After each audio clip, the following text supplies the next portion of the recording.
SuperTalk Mississippi media production. Have you been seriously injured? Mama Justice is here for you.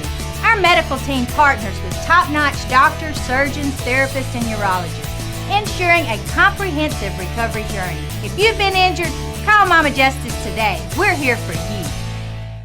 This is Gerard Gibert, and thank you for listening to MidDays here on SuperTalk Mississippi. MidDays with Gerard Gibert is on the air. MidDays with Gerard Gibert is powered by C-Spire. Power your home or business with C-Spire Fiber. To learn more, visit supertalk.fm/C-Spire. C-Spire Fiber powers SuperTalk Mississippi.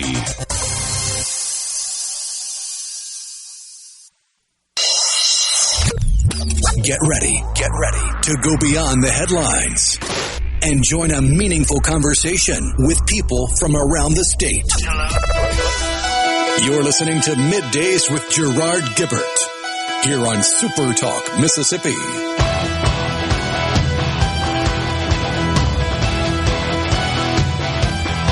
Love a little journey to kick us off this morning. How y'all doing? My name is Scott Sands. I'm in for Gerard. I was just telling Rhino off the air that I'm off to a roaring start. I just got something in my eye literally seconds before airtime. So that's an indication, Rhino, I believe, of how the day may go. How are you? How's we made Friday? It to Friday, so I can't complain. It's Friday, y'all.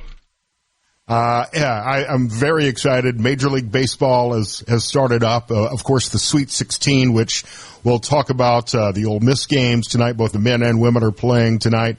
If you've heard me fill in for Richard or Gerard before, I'm an Alabama Crimson Tide fan, so last night's Tide game went really well. I think I saw a stat that Alabama could have won with their three-point shooting alone. I missed the game, but it seems like Mark Sears is finally playing like Mark Sears again.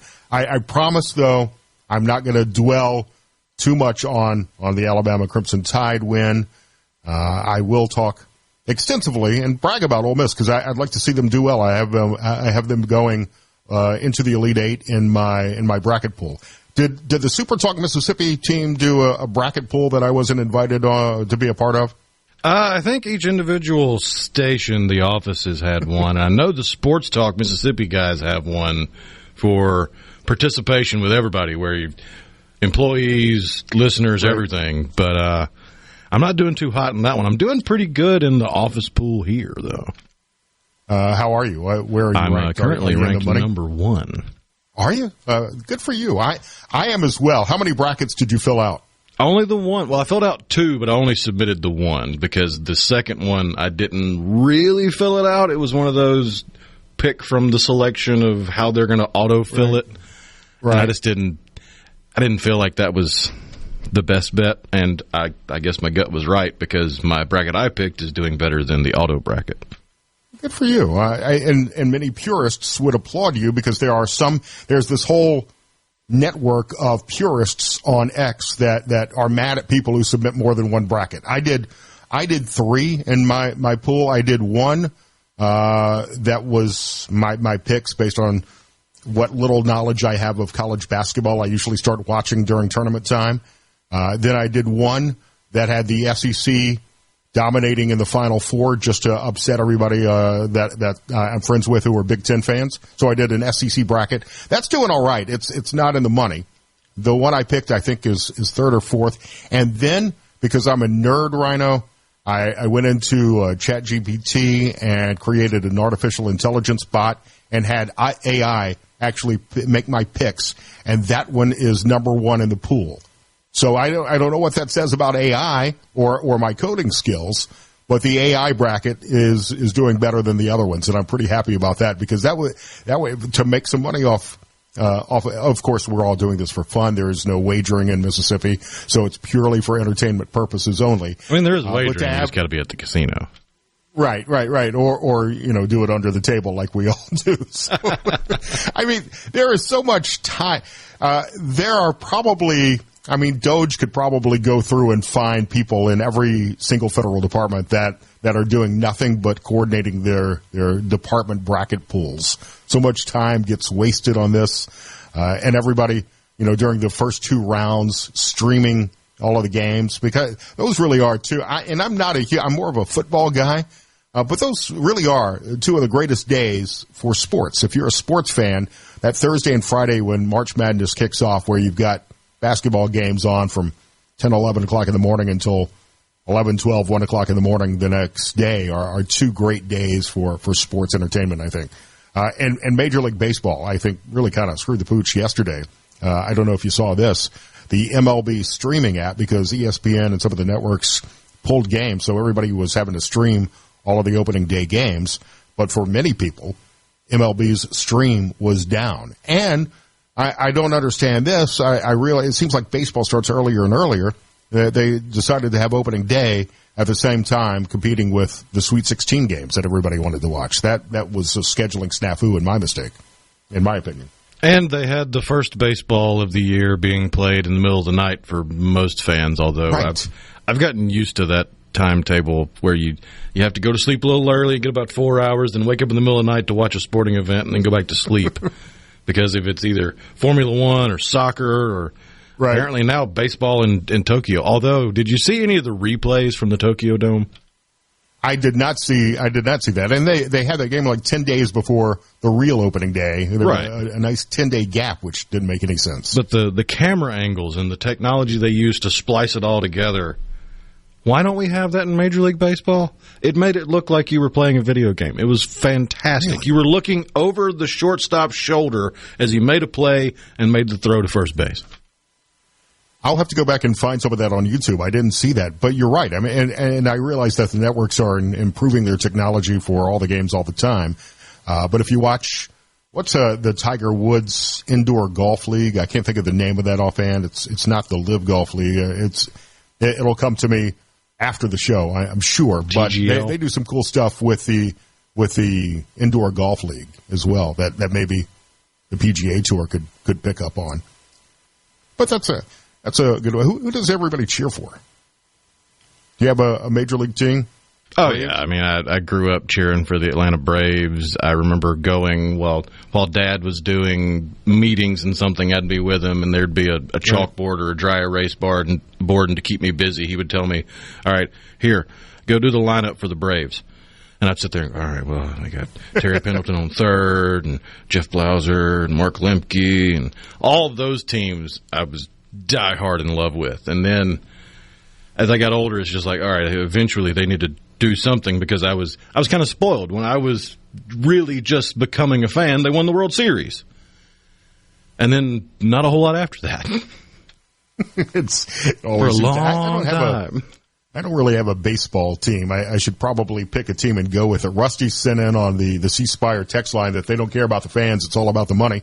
And you're right. When you look at some of the blackouts, that's absolutely correct. They're trying to increase their subscriber base, and I think that's going to wind up running some fans away, which is a shame. As they're trying to improve interest in the sport, they seem to be making decisions that run fans away. And I don't mind some of the new technology, the automated umpires and the pitch clock. That doesn't bother me. Some of the games did run a little long, but when you start putting ghost runners on, you might as well be playing baseball in the backyard. Again, I'm not a baseball expert or a baseball connoisseur.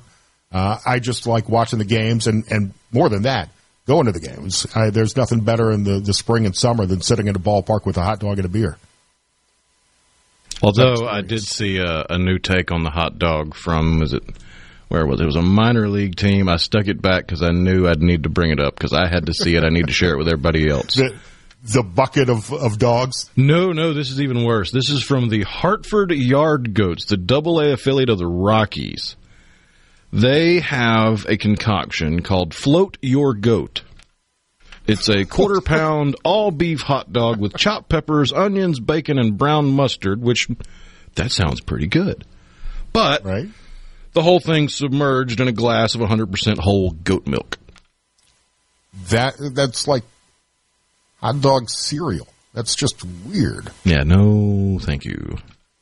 I don't understand that. But the ballpark foods get weirder every year, too, and more expensive. I had somebody on X ask why there aren't any healthy options. I've been on this weight loss journey for about a year. I've lost 100 pounds. I know you guys didn't know me before a couple of weeks ago. But I'm trying to watch what I eat, and you learn about especially with this whole maha thing, you learn about all of the dyes. And the thing about a hot dog is you got to have a hot dog at a baseball game. You just don't want to ask what is actually in the hot dog. Right? It's true. It's a universally accepted truth. And this, by the way, Rhino, is not how I planned to start out the show by any means. I thought we would get it's Friday.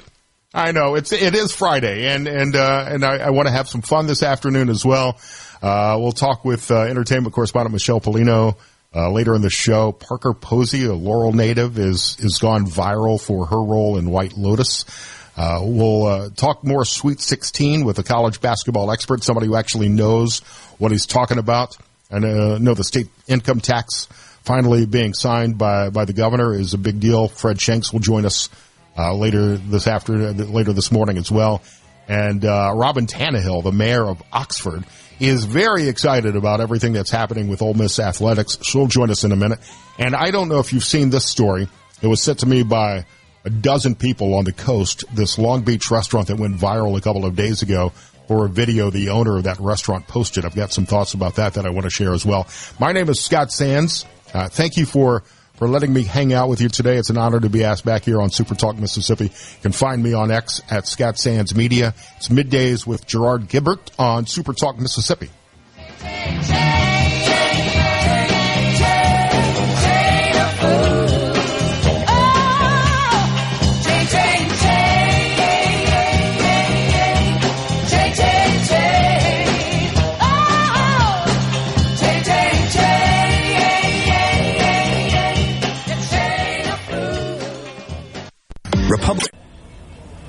This segment of Middays with Gerard Gibert is brought to you by Covington County Hospital in Collins, where your health matters. Check it out. Let's do this. The talk that keeps Mississippi talking. Middays with Gerard Gibert. Let's get on with it. On Super Talk Mississippi.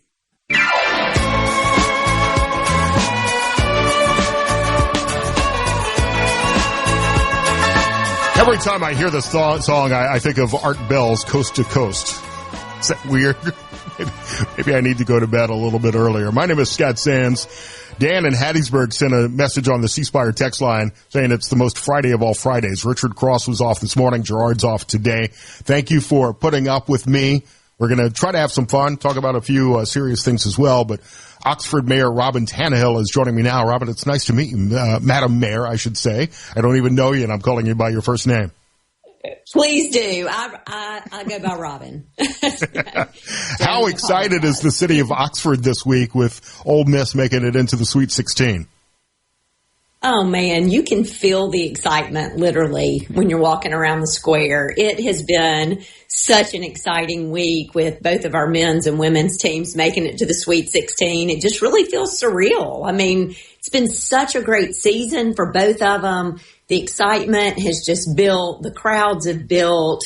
And it's just, I drove around the square leaving work yesterday and looked at, we've got outdoor dining in a number of places. Of course, the temperature was perfect, and just all of the fans that are packed into our bars and restaurants that were, cheering for whatever game was on at the time. And I'm like, oh man, this is a good time of year. It's a great buzz to have in Oxford and for all of the Ole Miss students as well. Madam Mayor, you don't know me. I will admit this again. I'm an Alabama Crimson Tide fan, but I'm really excited to see how well Ole Miss has done in all the sports this year. I mean, their baseball team is doing well. The men's and women's basketball teams. Absolutely. Ole Miss football is on a roll. I will admit I was not the biggest fan of Lane Kiffin as offensive coordinator for Alabama. But over the last couple of years, I've really grown to love Lane Kiffin. I love him on X and his attitude. I think he's had, perhaps, and he's talked about this before, some life-changing moments. And he just seems like a genuinely good guy. And I'm cheering for Lane Kiffin, except against Alabama. There you go.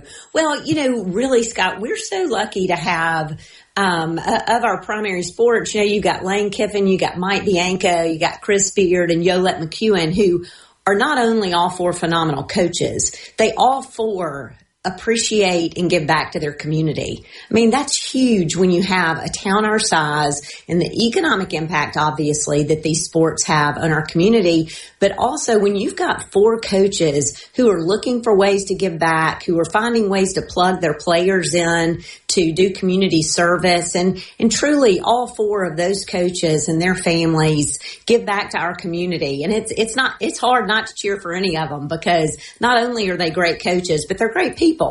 And the coaches really seem to be instilling that in their players too. How are the players getting involved in the community? Well, I've told the story a number of times, but about 2 weeks after Chris Beard arrived in Oxford, he got on my schedule for a meeting. I didn't know what we were meeting about. And he came in and introduced himself, and he said, I just want to be the person you go to when you say, hey, there's an older person that needs some help moving this, or some lawn help, or some, whatever. I've got guys that need to plug into this community, and I'm going to get them plugged into things like Girls and Boys Club, and I'm going to get them plugged in.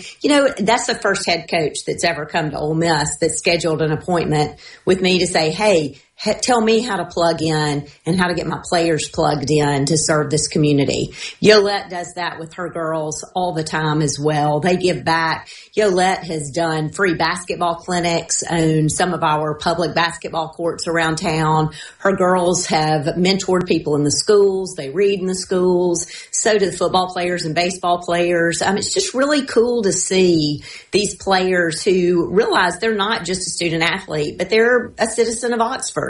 And they're giving back. And the reason that's happening is because they've got coaches as leaders and mentors who are teaching them the importance of giving back to your community. That's one of the most important jobs of any coach. And I love to hear a story like that, Robin, because one of the big criticisms of college sports today is how NIL and the transfer portal have affected the athletes and the teams, that they're not really married to a program for the 3, 4, 5 years that they used to be, and that money could lure them away to a larger program if they have success at your school. But if they become integrated in the community and have those kind of ties, not only may they stay longer and really contribute to the team and to the university and to the community, but they may stick around after college and pursue a career in the city. That's right. And I think it's teaching them. A lot of people just, you see college kids that just kind of coast through college thinking, I'll decide what my life looks like once this gig is done. And, once you instill that in these folks, we've got DK Metcalf that is still, every time he comes to Oxford, he comes to meet with me to say, hey, what can I do? How can I help? And he has done so many things for youth in our community and for folks that have housing insecurity issues. And, that was instilled in him when he was growing up by his parents, obviously, but also by his coaches at Ole Miss. And he knows the importance of giving back. So I think it starts kind of that lifelong journey of realizing that that's something that's important. And once you do it, you realize you enjoy it. And we're really blessed in that aspect with our coaches. We're talking to Robin Tannehill. She's the mayor of Oxford here on SuperTalk Mississippi. You mentioned the economic impact of having teams do well. What's the plan for tonight? Where are people going to be going to watch the games? What does this mean at football when football season rolls around? I've been to the Grove and tailgated there before. It's been years, but now I have friends who have family going to Ole Miss, and they'll send pictures, and it's really grown. It's got to be 10, 20 times the size it was last time I tailgated there. Yeah, Scott, it is. We are growing at an enormous rate. Some would say too fast. I say you're going one direction or the other, and I'd rather be going in this direction than the other. We spend a whole lot of time proactively planning, trying to keep our arms around it. And there are certainly growing pains that come with we've grown 102% since 2000, and we're projected to grow another 34% between now and 2030. So, those numbers, it's hard to keep the infrastructure in place. I say all the time, I'm such a nerd that what keeps me up in the middle of the night is knowing these, we've got 8 home games and we'll have in excess of 250 to 300,000 people in town, and they all need to flush the toilet that day. Having those kinds of infrastructure issues addressed are the kind of things that keep this nerdy mayor awake at night. But so for this weekend, I can tell you this: they're in an office in town that stay until 5 5 today. So right. There may be people tailgating now. That's right. There are people who have just taken the day off, but everybody, it is an excitement that you can literally feel. I would say that every place downtown will be packed across town, with fans who want to watch it together and cheer together for both our men and women's teams. They both have their hands full tonight, but they've both proven to us that they can rise to the challenge. And I think we've got 2 great coaches that are ready to, for the first time, take a team to the Elite Eight. And we are just fully believing that both of these Rebel teams can pull out a win tonight. And, you can't overestimate the economic impact of things like winning sports teams at Ole Miss. The university and city experience success together. We experience challenges together. We're so intertwined. But the impact of winning seasons. Also, we've got that game, but we've also got Florida in town. Ole Miss is playing Florida. Ole Miss softball tomorrow starts a series with Missouri. They're doing great. We've got several things going on, and something people don't even think about is we've got M-Trade Park with soccer fields, baseball fields, and softball fields. We've got a tournament that's bringing in 180 teams, soccer teams and softball teams this weekend. So it is good problems to have. Robin, be honest with me. Is there a Bloody Mary in the mayor's office this morning? There may or may not be. In the mayor's office. Fair enough. We've got just about a minute here. Robin Tannehill, mayor of Oxford. Your preview. Let's hear the mayor's prediction on Ole Miss versus Michigan State tonight in the men's game, Sweet 16, and the women playing UCLA. Well, I am glass half full all the time, and I believe they're both going to pull out a win. I think they'll both be close. I've got Ole Miss men winning by 4 and Ole Miss women winning by 3. How are you in the Oxford mayor's office bracket pool? I stink. Yeah, after the first round, I was pretty much toast after the first round. So, take that with a grain of salt as far as my predictions go. But I am going to believe in those 2 Rebel basketball teams all the way. I have Ole Miss making it to the Elite Eight, so I'm cheering for the Rubs tonight as well. Yes. Mayor Robin Tannehill, tell me quickly how everybody can learn what's happening in Oxford and come visit your city. Yes, absolutely. Please go to visitoxfordms.com. Go see, we've got the spring bowl game, Grove Bowl, coming up on April the 12th. We've got Double Decker Arts Festival April 25th and 26th, and the Destination Oxford Car Show May 17th. Go to Visit Oxford's website and check out all that we've got going on and come see us. I'll look you up when I'm in Oxford tailgating maybe this year. Robin Tannehill on SuperTalk Mississippi. I'm Scott Sands. Thanks, Robin. Thanks, Mayor. Hey, Toddy. Middays with Gerard Gibert. Welcome to our shop on SuperTalk Mississippi. Okay, now you have a good one.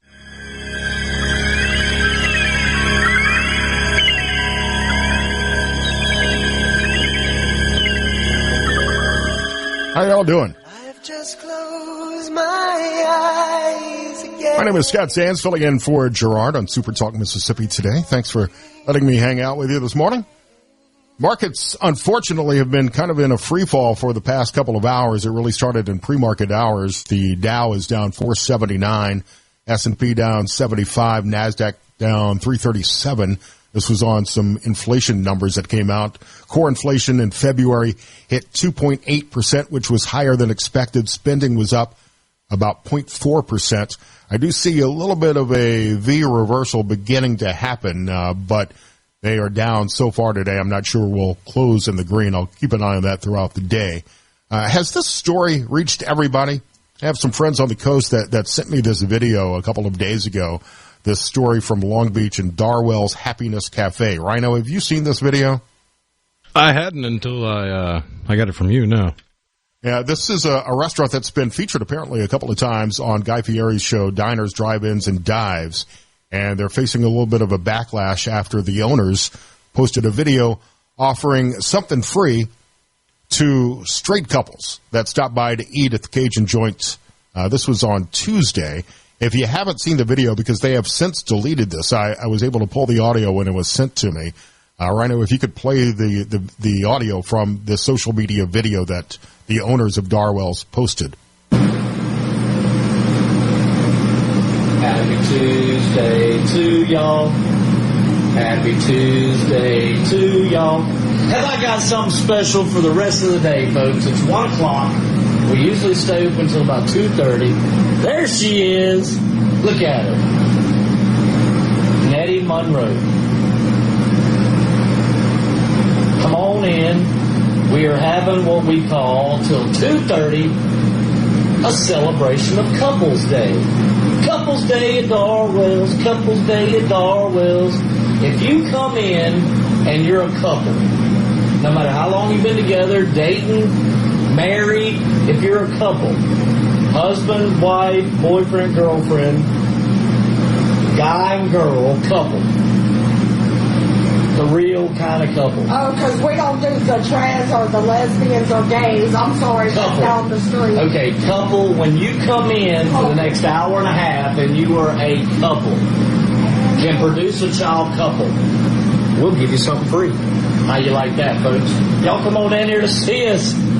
Real food for real people, made for real couples. Hope to see y'all soon. Now, when that video was shared and sent to me, I wasn't sure if it would be a big deal. I think Darwell's is a pretty small restaurant in Long Beach, but it's since been picked up nationally because these stories often are picked up. I saw it even shared by the New York Post last night, along with some quotes from some competitors in the area. Trax Bar and Grill, which is a couple of miles from Darwell's, put on Facebook, I have very recently watched a disgusting video put out by Darwell about his Tuesday couples special. I'm almost speechless, almost.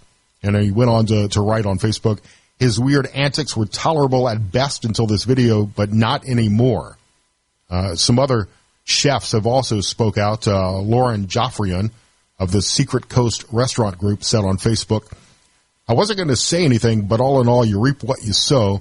Hate gets you nowhere. And Gulf Coast Equality called the social media post disheartening and suggested a boycott of Darwell's, saying if Darwell's won't welcome us, we won't support them. We'll make the impact felt where it counts. We call on our community to come together, not just in outrage, but in action. So I've got some mixed thoughts on this. And look, I've got no issue with same-sex couples or same-sex marriage. Love who you want, live your life. That's part of liberty, and I think the government should be out of marriage. But and I want to make this clear too.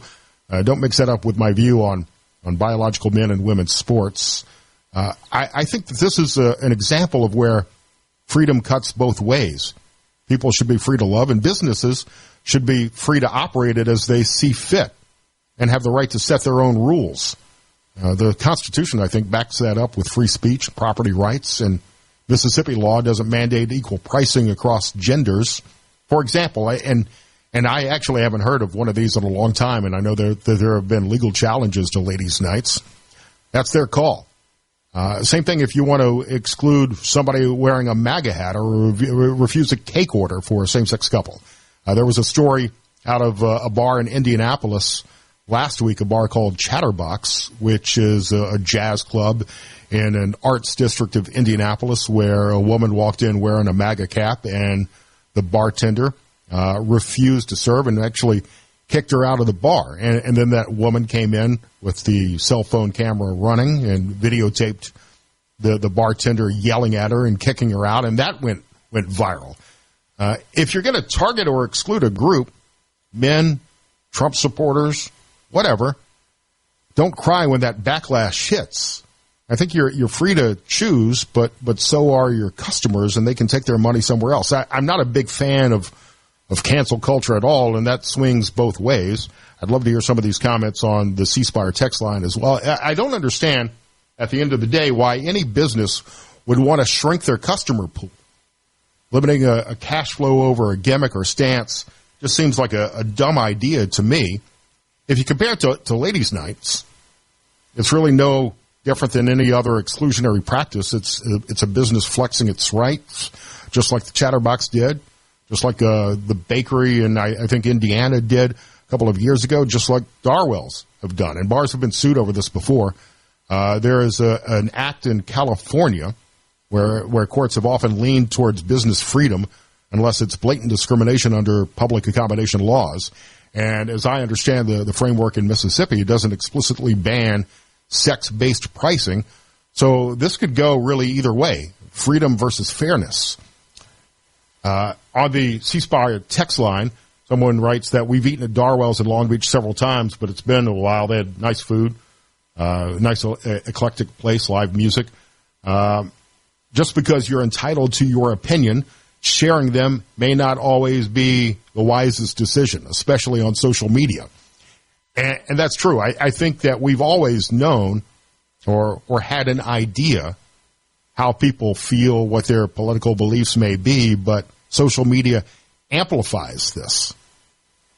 If you look at what's trended on X, sports injuries, entertainment shifts have all taken a risk in alienating people by sharing their opinion that way. We're going to talk about this with Michelle Polino a little bit later, what's happened in part with Snow White, the recent remake of Snow White, and one of the stars of that movie sharing her political beliefs that's kept people away from going to see the movie, which may also be based on the fact that it's a horrible movie, but that's a separate issue. There's a clear free speech and property right aspect to this. No federal law forces equal pricing by sex. And Mississippi's law is pretty laissez-faire. Bars can set deals unless it's outright illegal discrimination, like based on race, religion, not just sex-based promotions. And the Equal Protection Clause applies to government, not private bars, which I'm sure could be challenged in court unless it's some sort of systemic bias. They're probably not going to rule against them. The bottom line to me is that let them run their show, but they better be ready and prepared to face their own fallout. I just don't understand, though, why businesses keep picking these fights.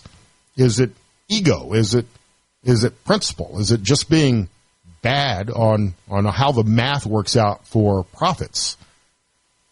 Owners could just be flexing their my house, my rules muscle, and some seem to really thrive on getting the spotlight. I don't think that's the case in Darwell's here because they deleted the video.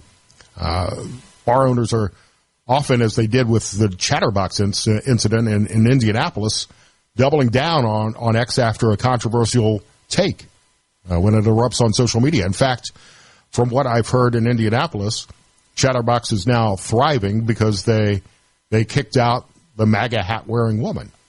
But that's also the clientele of that particular bar in Indianapolis. We'll see whether or not this happens with Darwell's if they see more support coming in from people who believe the same thing that the Darwell's owners do. Someone sent me a picture from the next day, from Wednesday, after that video went viral and there was nobody in the parking lot. But without the context of knowing what time the picture was taken, it's hard to tell whether or not there's actually been an economic impact. It's perhaps less about cash and more about sticking to their guns. Liberty to run a business their own way and damn the torpedoes full speed ahead. Your thoughts on this on the C Spire text line. We'll share some of those in just a minute. The C Spire text line, 601-879-4395. You can also tweet me on X. I am at Scott Sands Media. Interested to hear how this shakes out. The video has been taken down, but the damage, if any, has already been done. 601-879-4395, the C Spire text line. Your thoughts in a minute as Middays with Gerard Gibert continues here on SuperTalk Mississippi.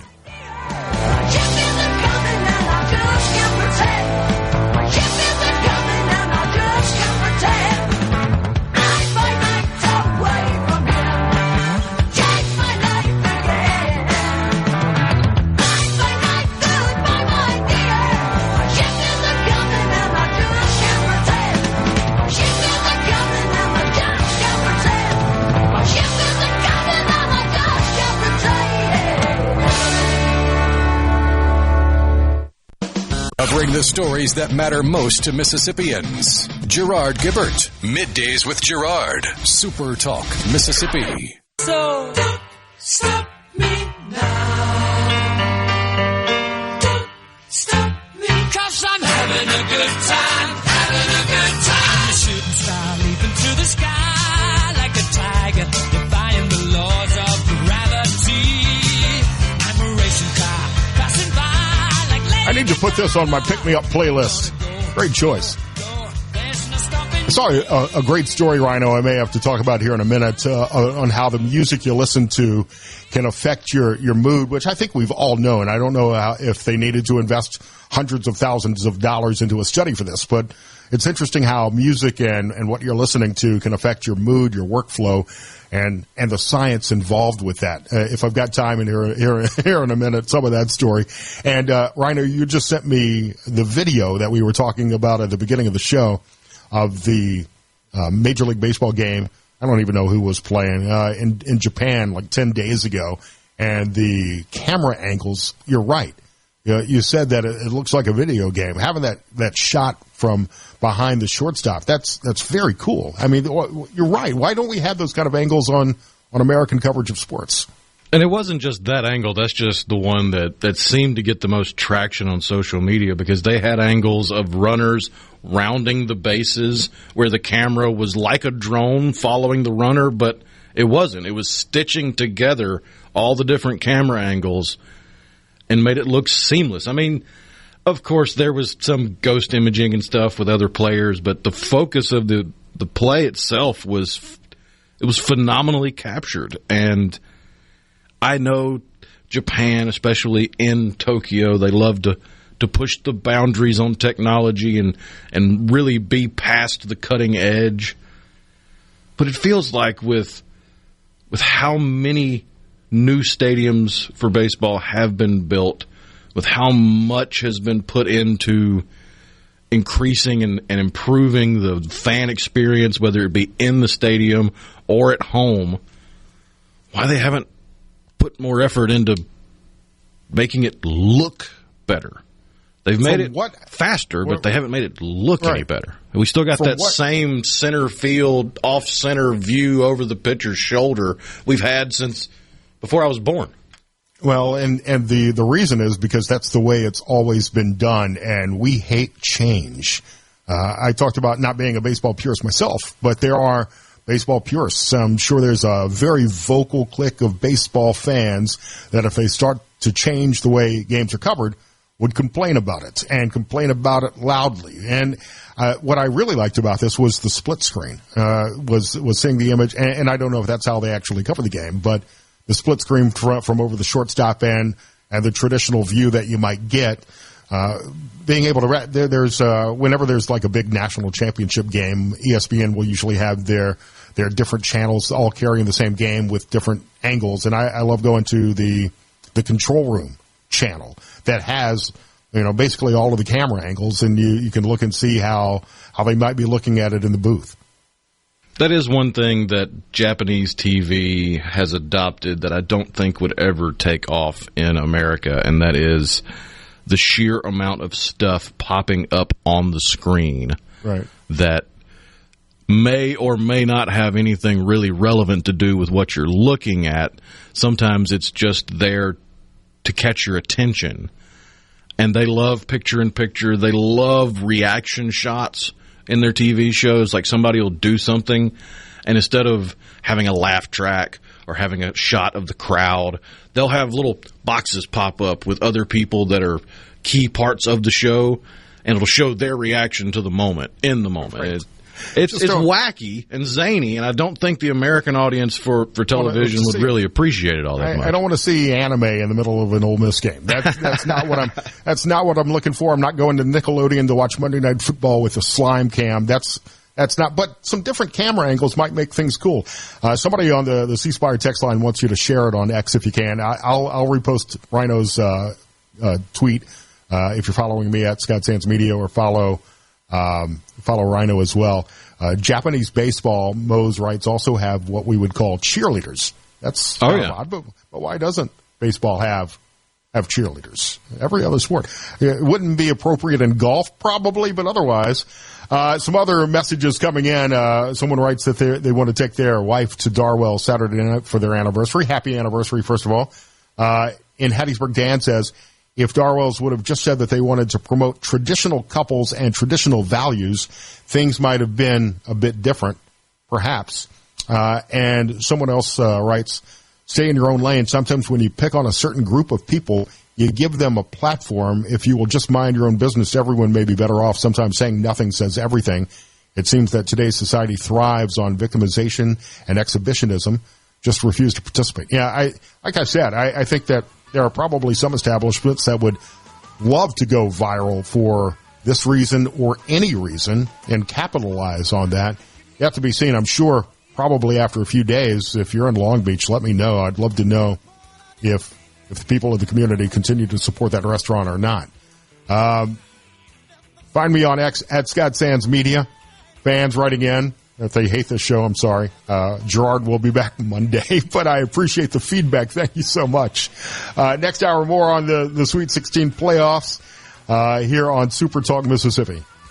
Not really a playoff, is it? Shows my lack of sports knowledge.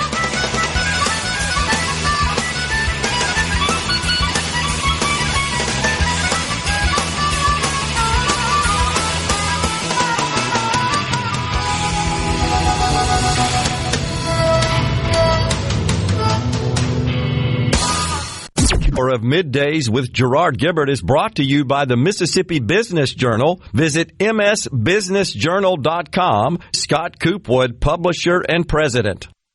And now, the talk that keeps Mississippi talking. That's what I like to listen to. You're listening to Middays with Gerard Gibert here on Super Talk Mississippi.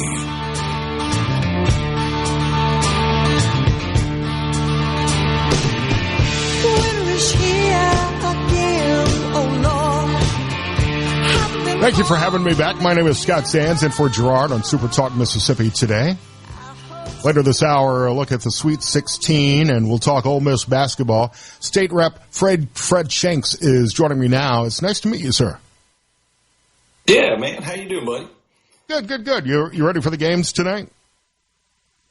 Yeah, well, I'm running for mayor over in the city of Brandon, so I'm going to be a little tied up this evening and this weekend. So, well, I mean, I'll be there in spirit, though. You can have the games on your phone, just stream them so you can be in touch with Ole Miss.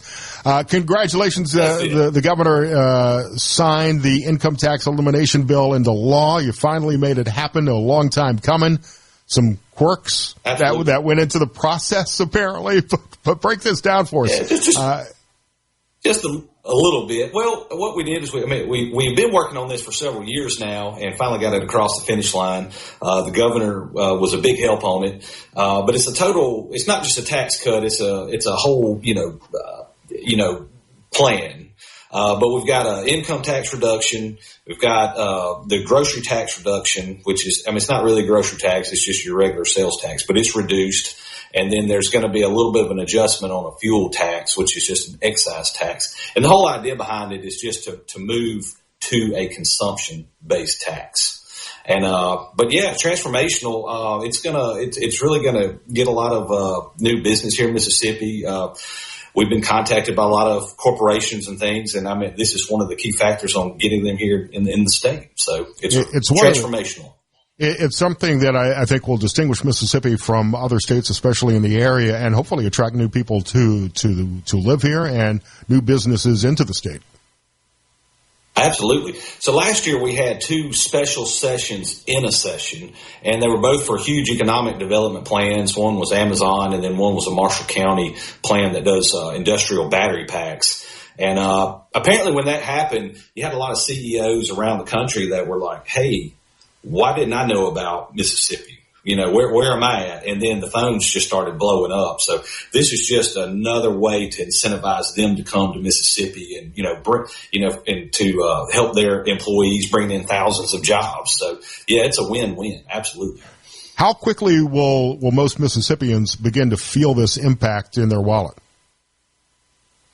Yeah, it'll start this summer. It'll start this summer, and the big deal is going to be the reduction in grocery tax. Municipalities get a lot of their money off of that, but they will be made whole. We're going to increase that diversion. The state will to cities, but they'll be catching that here shortly. Coming up, and it goes from 7% to 5%.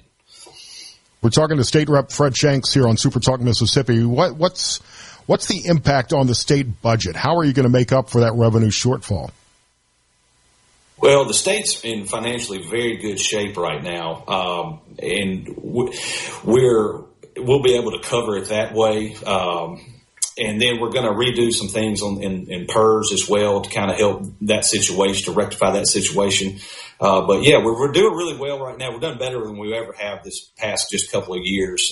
So we're looking good, but it would be with just current revenue. So take me behind the scenes on how all of this happened, because there were some differences of opinion on how to execute this between the State House and the State Senate. Some different bills that were proposed.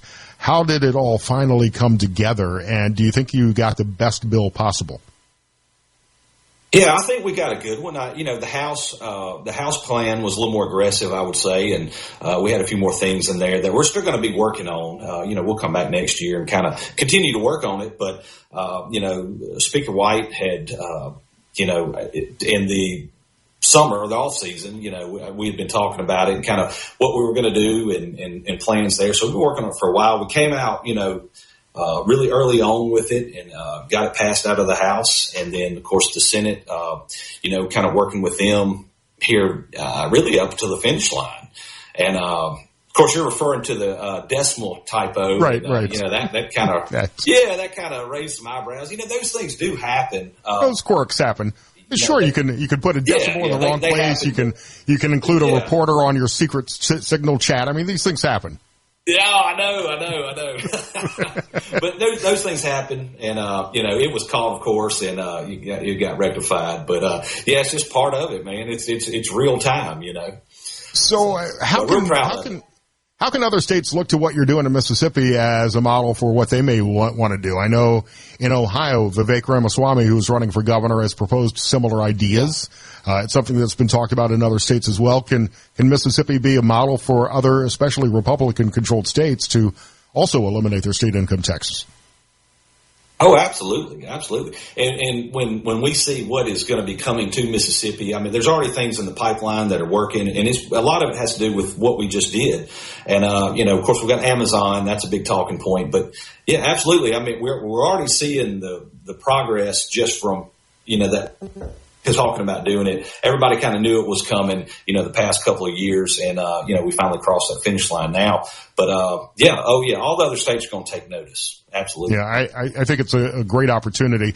Is there any concern? Let me play devil's advocate. I mean, with all the talk about eliminating and reducing the size of the federal government, how may that affect the federal money coming into the state? Is there concern about how the Mississippi Department of Education may be affected and how you fund schools in the state? Yeah. Certainly that's all a concern. People far smarter than me on these tax issues are, kind of all give it the green light. And, what it'll do is it will create more revenue. It will create all these things. It will create jobs. So, just real positive about the effects that it's going to have. We're talking to Fred Shanks, state rep from Rankin County. You're also working on some other important legislation, including the PBM bill. Take us behind that.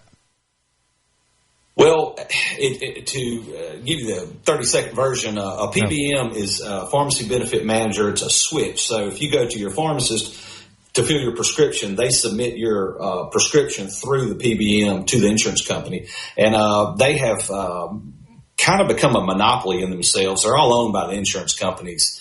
And what it does is it raise cost on the customer, and also it decreases what the independent pharmacies can make. And then they will come back later and they'll claw back money for various reasons to the independent pharmacies, and there's no recourse on rectifying that for them. So we've come up with some legislation that we're working on with the Senate. It's almost there, that will introduce some transparency into what they're doing, and also it'll show kind of what their price system is. It's called NADAC, and it's kind of cloaked in a little mystery. And if you'll remember, there's zero transparency on health insurance and pharmaceutical bills.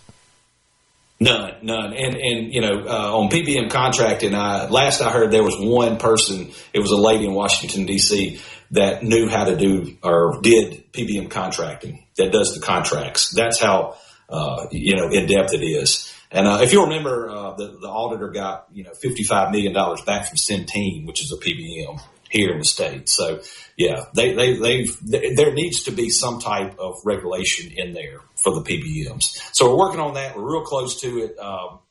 We are working with the Senate right now. Well, as you increase transparency, somebody on the C-Spire text line wants to know if the bill will actually have any teeth to enforce.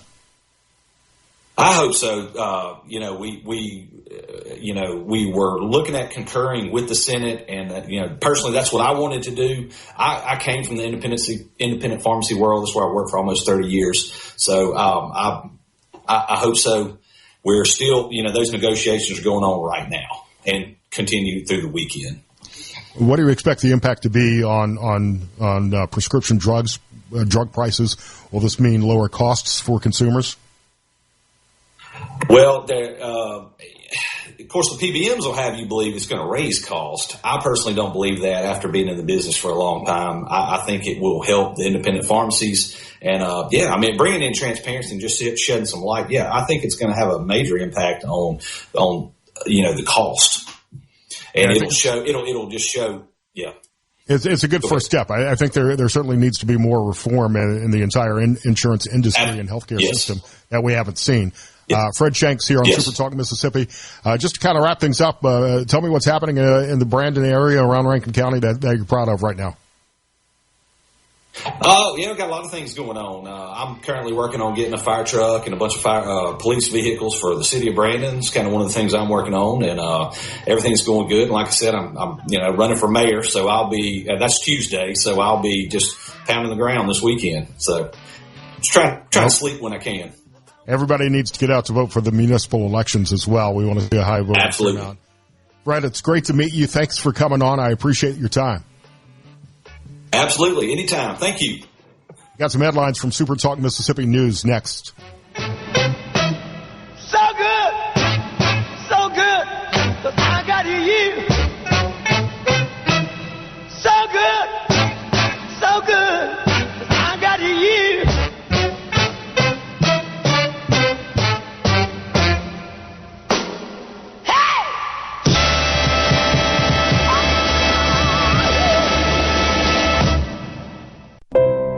The talk that keeps Mississippi talking. We're rolling. Hit it. Go. Play it. Middays with Gerard Gibert on Super Talk Mississippi.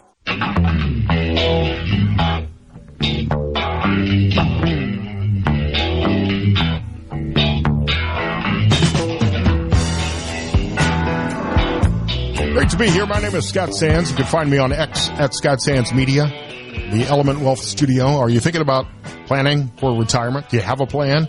Go to myelementwealth.com or call 601-957-6006 and let Element Wealth help you find a balance between income growth and guarantees, but don't look at the market today. 601-957-6006, myelementwealth.com. Kelly Bennett from SuperTalk Mississippi News is joining me. Kelly, great to have you on. How are you? Good morning, guys. I'm waiting on my music. I don't hear it. Okay, Rhino. There it is. Now it's official. Now I can officially say hi. Now it's official. Yes. Hi. It's a pleasure to meet you. I wasn't even aware that I needed to wait for music, so it's my fault. No, you sound great. Well, thank you. I'm having fun. It's good to be back on the radio in Mississippi. A lot going on, too, with elections coming up. I want to make sure everybody is aware of the voting information and see a high voter turnout. Sometimes these off-cycle elections, people forget about them or don't get out to vote. That's true. But the election is coming up April 1st. The way it works in Mississippi, you vote party first during the primaries, and then you're choosing a candidate who will run in the general election in June. So if you want to look at some of the major races, we've got it online for you at supertalk.fm. And you can get a rundown. I think one of the most interesting races is going to be what's going on in Jackson with the current mayor under indictment. And I think there are like 12 candidates running for mayor in Jackson. So that's going to be a big one. A bit of a mess.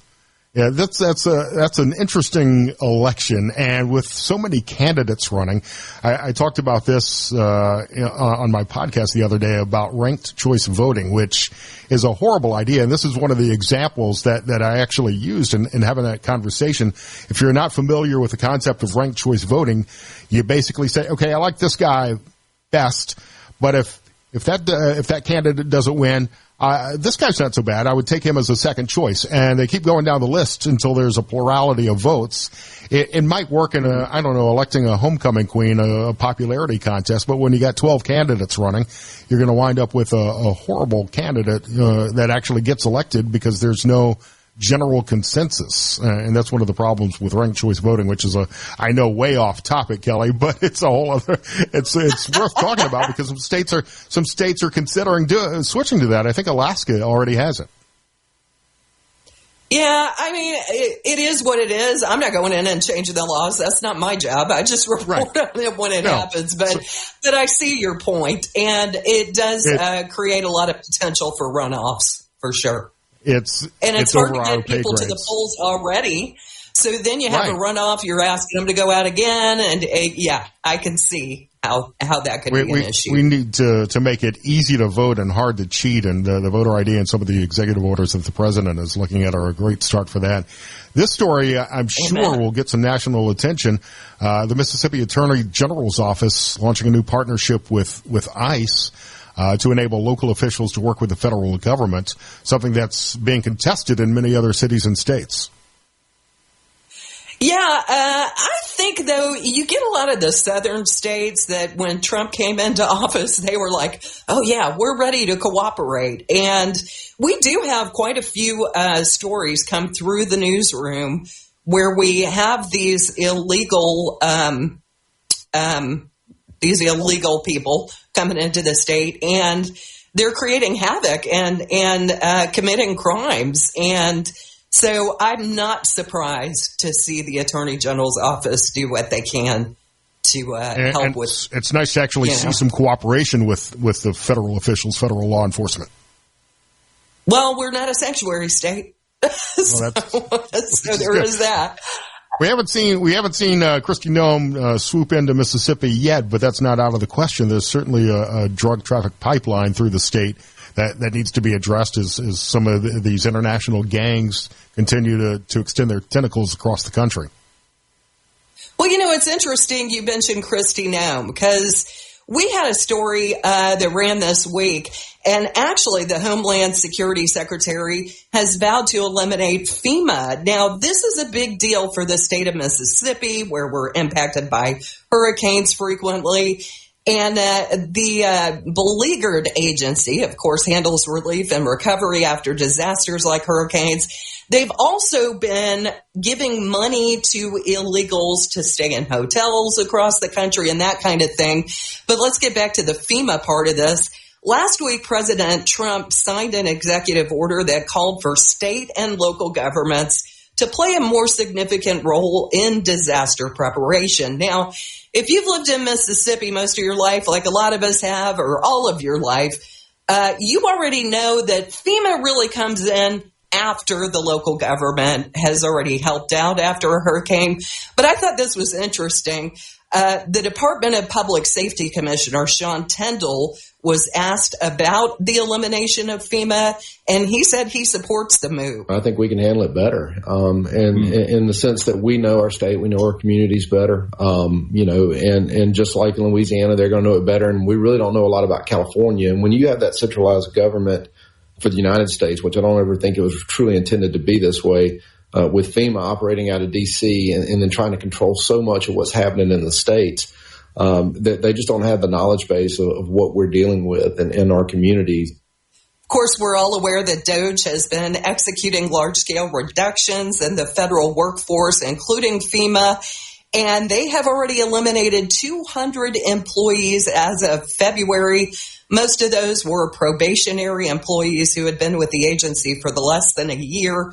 Now, if you're worried about FEMA being eliminated, I wouldn't be, because we've seen Trump move funding from one agency to another, and I predict that that's what's going to happen with FEMA. They might just move the federal money. So the federal money will still be there.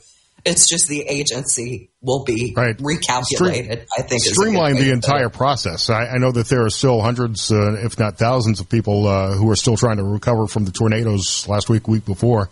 I actually, when I was asked to step in for Gerard today, I reached out to MEMA to see if they wanted to talk about that, but the director is traveling today. The entire process needs to be streamlined. I'm fortunate, having lived through a number of hurricanes on the coast. I never had living in an apartment. I never had to deal with having to deal with MEMA and FEMA. But so many people I know are still struggling to recover from storms a year or two ago. Even in Florida, FEMA hasn't been able to help from the last hurricane. So this entire process needs to be streamlined and more efficient, more transparent, and states can disperse those funds much faster than the federal government could ever do. Absolutely. And, while we're talking about FEMA and disasters, be on the lookout this weekend. We've got severe thunderstorms capable of damaging wind gusts, large hail, and tornadoes. Those are going to kick in Sunday night, and they're expected to last through early Monday afternoon. Now, according to the National Weather Service, these storms are expected to be most numerous. Here's your line. North of a line from Bastrop, Louisiana to Yazoo City to Kosciuszko to Columbus. They've already had an impact on some college baseball action. Ole Miss had a weekend series with Florida. They beat out the Gators 7-5 on Thursday. Games 2 and 3 of the series have been moved to a doubleheader starting Friday at 3, and they're going to have 45 minutes between the 9-inning games. And I just want you to be aware of that. Yeah, these storms look like they could produce some hail and maybe even some tornadoes on Sunday night into Monday. Kelly, in the time that we've got left here, Senator Cindy Hyde-Smith picked up a big endorsement. I know you did a story about this on SuperTalk.fm. Donald Trump stepping into this race early to make his endorsements. Yeah, I wasn't really surprised to see that. Her name was being bandied around when they were trying to pick the agriculture secretary, and they ended up picking Brooke Rollins. And I don't know if that's because Cindy Hyde-Smith said, no, I want to stay the Mississippi senator. I'm happy where I'm at. Or if they thought Brooke was the better pick. But, she's had some – how much time do we have? Because I want to go into this real quick. You've got about 40 seconds or so. The idea – perfect. She put forth the idea of eliminating the inheritance tax to help out farmers. Now, we're still waiting on a farm bill. I love the idea of eliminating the inheritance tax in general. And she explained why this could be such a great benefit. Is when grandpa dies or somebody dies and you get that land, so many times they have to sell half of it to pay the inheritance taxes that grandpa had paid taxes his entire life. And Trump has been calling for tax cuts and possible elimination of the income tax. So we'll see. We'll see what happens there. Super important. This needs to be a much bigger priority to get the Tax Cuts and Jobs Act extended and made permanent. And as you talk about taxes, we'll see if that happens in this legislative session in D.C. Kelly Bennett, Super Talk Mississippi News. Thanks for coming on. Thanks, y'all. Have a great weekend. Y'all too. I'm Scott Sands, Scott Sands Media on X. Sweet 16 highlights previews next with Tim Murray from vsin.com.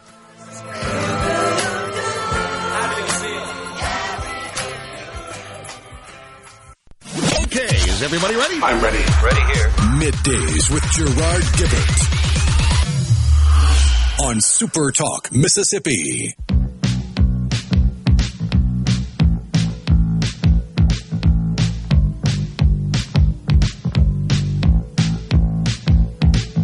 In the Element Wealth studio in Super Talk, Mississippi. Tim Murray, host of VEASAN Primetime, weeknights on VEASAN, VEASAN.com, the sports betting network, the first 24/7 broadcast network dedicated exclusively to sports betting, is joining me now with a look at the Sweet 16. Tim, it's great to see you and have you on. I appreciate your time. Anytime, Scott. Appreciate you having me as well. A lot of action last night. Florida beat Maryland 87-71. Duke beat Arizona 100-93. Texas Tech in a thriller over Arkansas, 85-83 in overtime, the first overtime game of March Madness so far. And my Alabama Crimson Tide destroyed BYU 113-88. I think I saw a stat where they could have won based on three-pointers alone. I'm not going to dwell on Alabama. We're on SuperTalk Mississippi. They already hate me. And hate me enough for being a Crimson Tide fan. So we got to talk Ole Miss basketball tonight, playing Michigan State tonight. Yeah, this is going to be a fascinating game. You know, when you look at the matchups that were put out there for this Sweet 16, this was the one that had the closest point spread. Not to say that it is going to, be the closest game. Obviously, you alluded to it. We saw a thriller last night between Texas Tech and Arkansas. But, I look at this, Michigan State team. I'll start with them, Scott, and this isn't, and Tom Izzo would tell you that this isn't the most talented team that Izzo's ever had. And he's obviously won national championships before. They don't shoot the ball really well at all. One of the worst three-point shooting teams in the country at just 31%. But they also don't shoot a ton of threes, right? This isn't a team that, bangs their head on the wall, so to speak, but they are very strong defensively, top 5 in the country in defensive efficiency, number 1 in the country in defending the three. And then I look at an Ole Miss team that, has been playing their best basketball here, I feel like, in the NCAA tournament. They get out to that red-hot start against UNC. They carry it over against an Iowa State squad that, look, I thought that was going to be a really tricky spot, even with Keyshawn Gilbert sidelined for the Cyclones. So Sean Padula right now has been the straw that stirs the drink here for Ole Miss. And, just looking at a betting standpoint here on this particular game, we saw this get up to 4 at some spots, but really Michigan State remains a 3.5-point favorite. I've kind of gone back and forth on this one. And ultimately it's not just because I'm on with you here, Scott, and you're already making good friends down there in Mississippi, apparently. But I'm going to take the points here with Ole Miss. If I can get the 4, which a couple shops do have, I think we're going to have a pretty darn good game. My worry certainly would be just the rim protection for Ole Miss here against a Michigan State team that certainly loves to get to the rim, throw alley-oops. That's kind of their offense this year. I think that really is where the difference is. Michigan State's pretty good at rebounding. Ole Miss has not been a strong rebounding team this year. Yeah. Yeah, I think that is certainly the biggest concern. Turnovers will be a factor, too. Yeah, no doubt. I mean, I think, if you're an Ole Miss fan, that's certainly your concern here is the rim and the protection of the glass there. Michigan State, as you alluded to, big inside. And, when you look at some of the metrics that are out there, top 20 in the country in offensive rebounding percentage and also top 10 in the country in limiting offensive rebounds for their opposition. So this is a team that is, very good at defending the rim, and that could certainly be the concern here for the Rebels tonight. Michigan State also top 50 in free throw rates, and Ole Miss is in the bottom 50. That could also play a difference in this game, especially if it's as tight as a 3 or 4 point game. Sounds like you say take Ole Miss in the points. Would you tease it up maybe to give you a little bit more room? Personally, I'm not a big teaser when it comes to basketball. I just think there's so much fluctuation, and I don't think, in my opinion, you're getting a ton of value when you're moving up just like 4 or 5 points. But hey, I'll say this: teach their own. I was someone last night that would have very much enjoyed a teaser because I had Texas Tech minus 5.5. And they win the game by 2, so I could have teased it down, put them in a money line parlay. So certainly, there are unique ways to go about gambling, and you can, manipulate the lines how you'd like. For me, I've just never been a big teaser from a standpoint of college basketball. But I also think too, you go, if you're going to be sitting and watching this game, there's certainly an opportunity to see how the game's playing out and live bet it. I mean, for example, last night, Alabama and BYU, you could have seen that, this was off to a red hot start. You could have bet some over during that game, or you could have thought that there was an opportunity to go against the movement there. So, live betting is also a fun and unique way to go about gambling in the NCAA tournament too. In Mississippi, we've got to do it in casinos until we get the online wagering bill passed. We're talking to Tim Murray, host of VSiN Primetime on VSiN.com. Let's keep it in the SEC because there's a lot of SEC action tonight in the Sweet 16. I never thought I would be saying this, but I'm cheering for Auburn tonight. Yeah, and, this is a Michigan team. I do a radio show with a buddy of mine in Memphis, and he's got a running joke saying that Michigan right now lives rent-free in my head because I look at this Michigan team, Scott, and, they deserve credit for where they've gotten to, winning the Big Ten tournament, holding on against UC San Diego, coming back against Texas A&M. But I do wonder a little bit if this is the spot maybe to buy low on Auburn. You could have, hindsight's 2020. Similarly, I felt like last night with Florida, right? Florida struggles a little bit against UConn. They win by 2 after, the late 3 from Liam McNeely. And then some people are questioning, all right, how is this team going to fare against Maryland? And they come out and win that game by 16. Auburn on the flip side, right?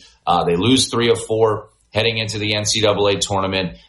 They struggle a little bit in their opener against Alabama State, and then against Creighton, they're down at the half. But for me, I look at the second half there against Creighton and the way that they played in that second half, the different pieces stepping up. Pettiford was phenomenal there for Auburn. So, I'm not crazy about laying 8.5, 9 points. But I do think Auburn does take care of business here against Michigan. Michigan, if you look at the luck ratings out there on KenPom, they are the luckiest team remaining in the field of in the field of 68.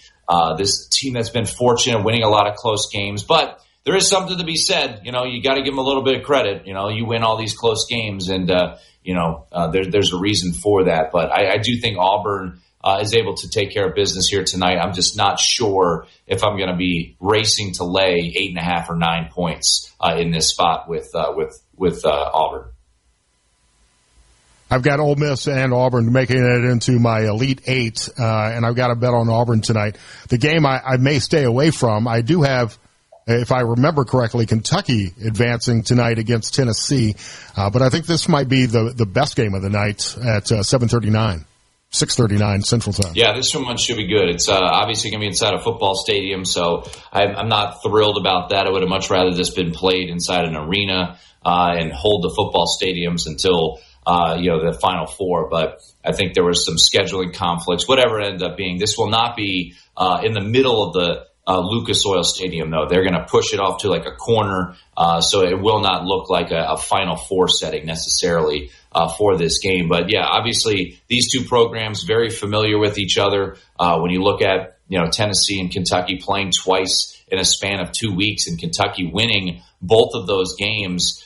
Kentucky, when you look at Tennessee in those couple of contests, Kentucky shot 50% from 3. In their first meeting in Knoxville, while on the flip side, Tennessee was just 11 of 45 from long range. And then when they went to Rupp Arena, that was a spot in which Tennessee was held to just 3 of 18 from long range. And yet again, Kentucky shot exceptionally well. So you do wonder if those two games, is there a little bit of an outlier from the shooting standpoint for both Kentucky and Tennessee. Look, Rick Barnes, it's been a long time since he's been in a Final Four, and there's been plenty of jokes made about, his struggles in the postseason. But this is a Tennessee team that's elite defensively. They defend the 3 exceptionally well, I guess, outside of when they played Kentucky, as they shot 50% at both the games that they played. So you've got great guard play in this one. Obviously, Zakai Ziegler and Chaz Lanier are just two tremendous players that you're going to see for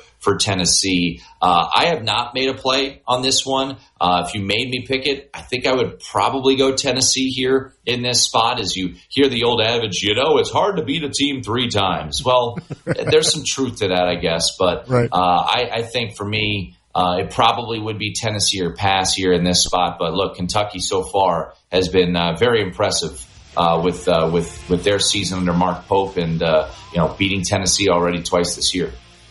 Tim, can you stick around for another quick segment and we can preview the rest of the tournament action? Sure. Yeah, for a limited time, get the first month of your VEASAN Pro subscription, just $9.99. VEASAN.com/subscribe. We're talking to Tim Murray, host of VEASAN Primetime here on SuperTalk Mississippi. I'm Scott Sands. SuperTalk Mississippi news and national news coming up at the top of the hour as well.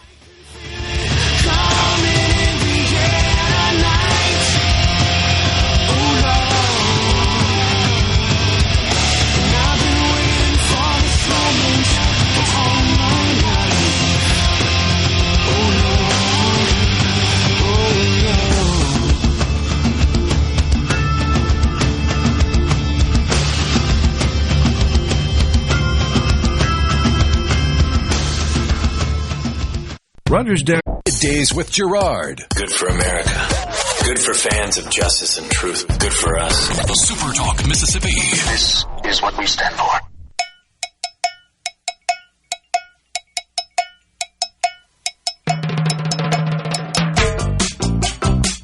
Gerard is off today. I am Scott Sands. That's Scott Sands Media on X.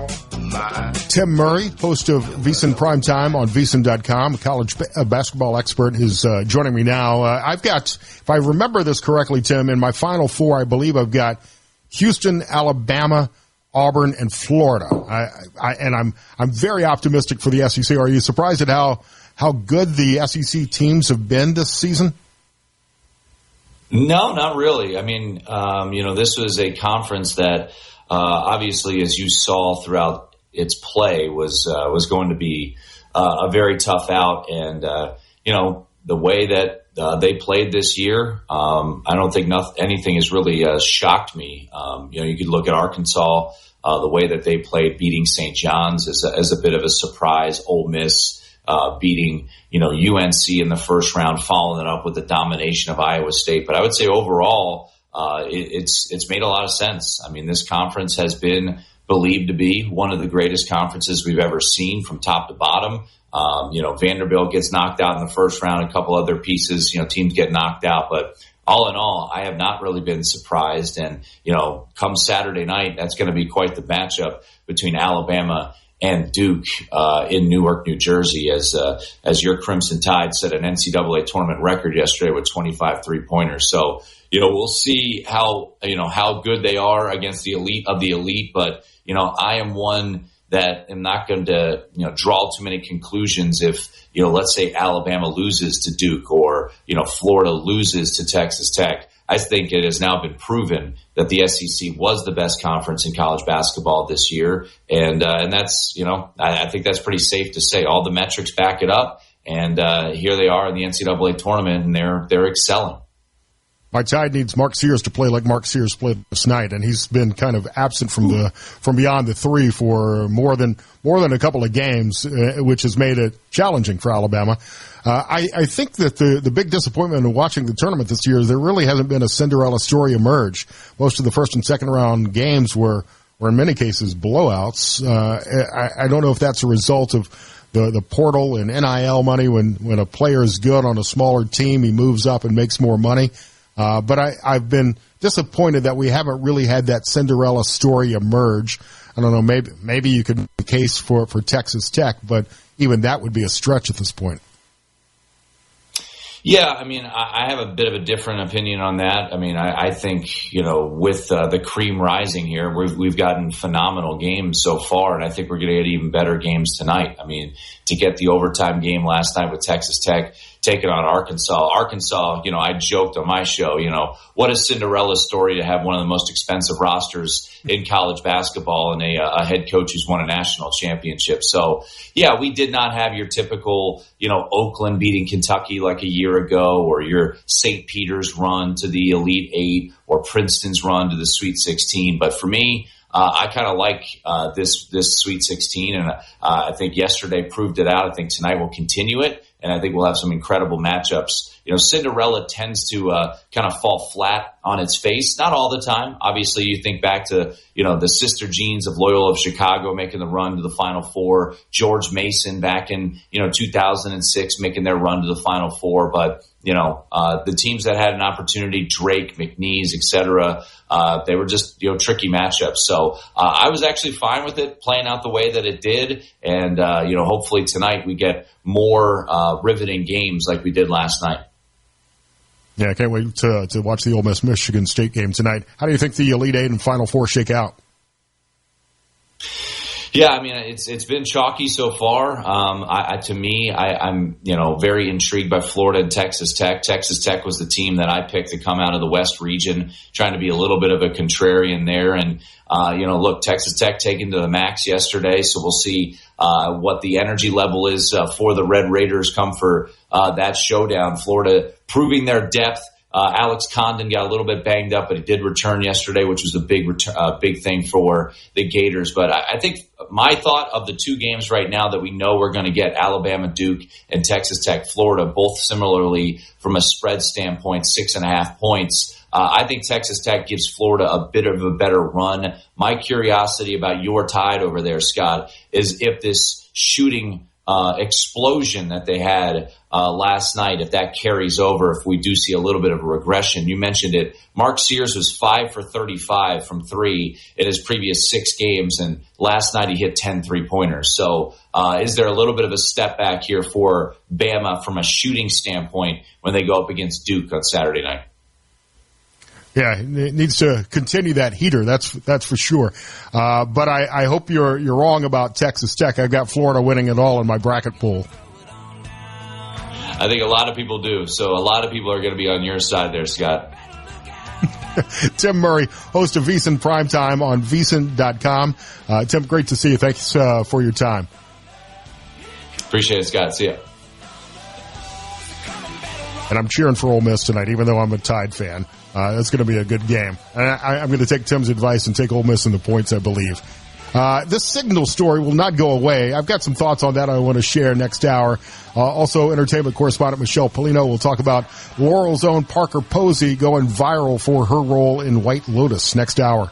They're on SuperTalk Mississippi.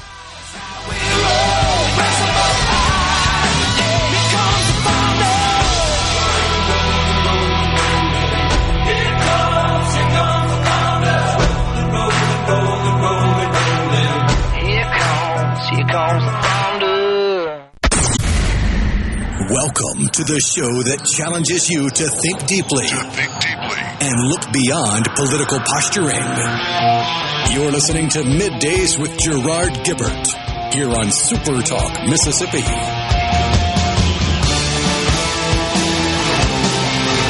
I should apologize. I don't think I'm challenging you to think too deeply today. My name is Scott Sands, in for Gerard from the Element Wealth Studios on SuperTalk Mississippi. Stock market continues to plunge today as we look at the midday action. The Dow is now down 700, S&P down 100, and the NASDAQ down 475. A lot of concerns about tariff talks, which go into place next week.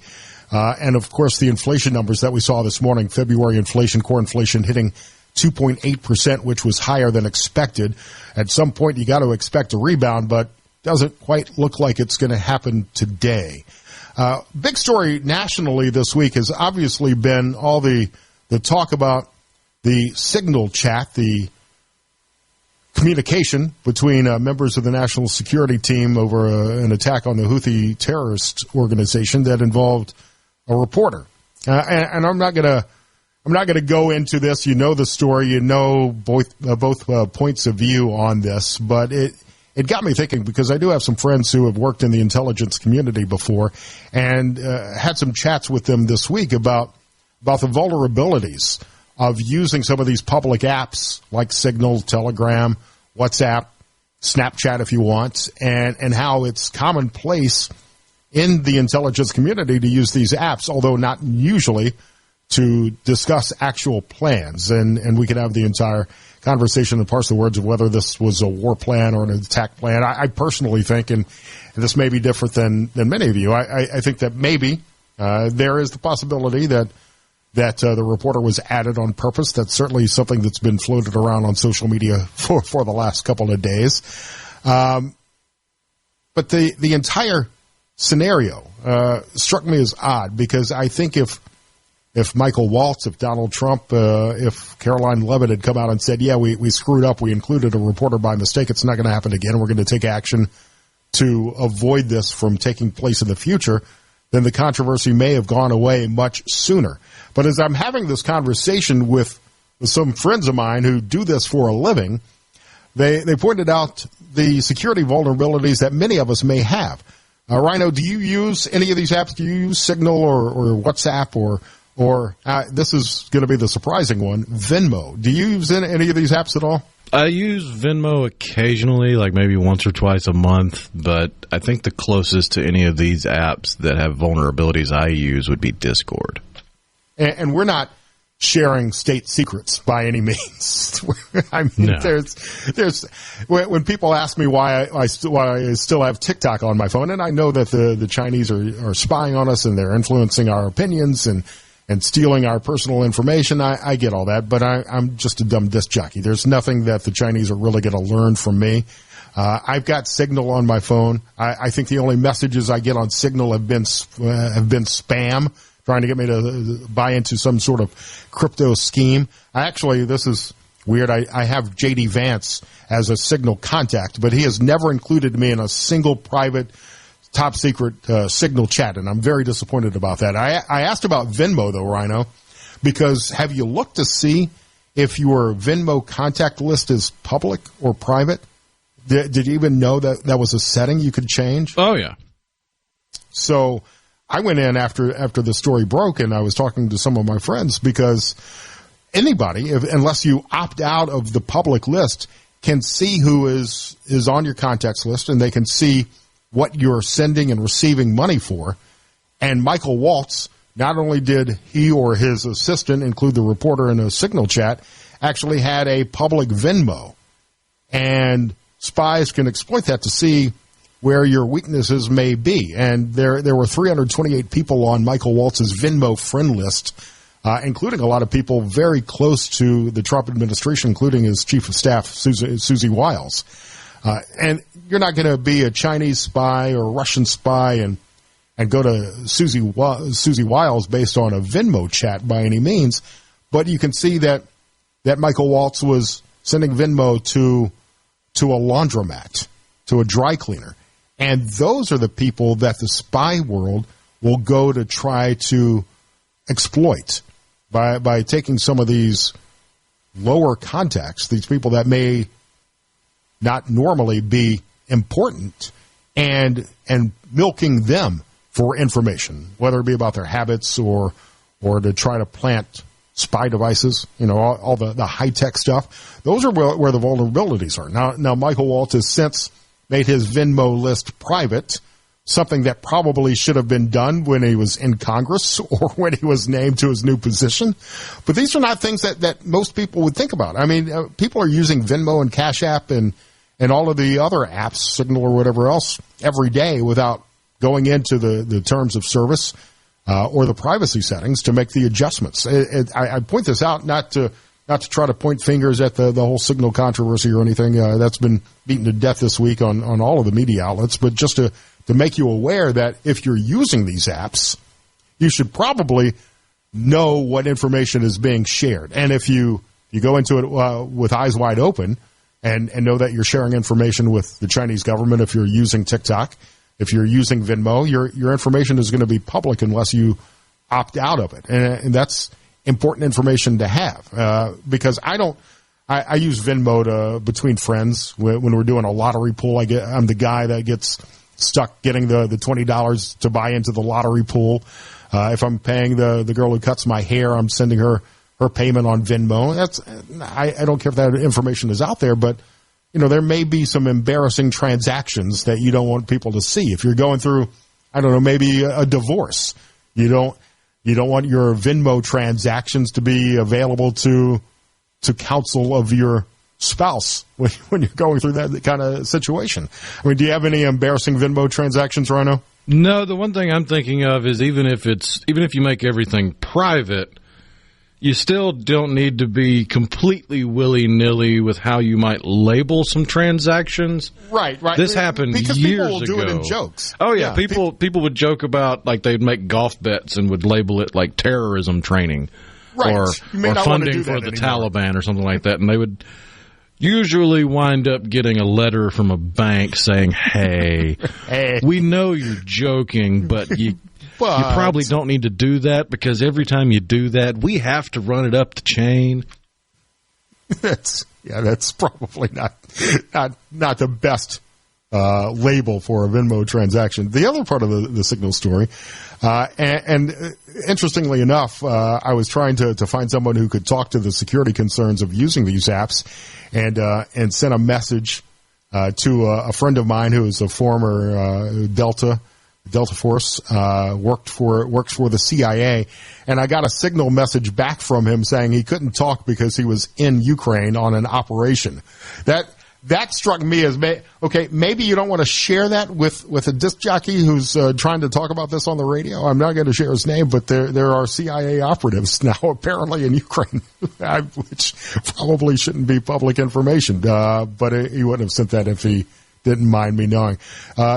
In fairness, there are CIA pretty much everywhere. Everywhere. The other aspect of the Signal story that I found interesting, and I've been using this with my friends on group chats this week, was the remarkable use of emojis by our leaders. The fist bump, American flag, fire emoji.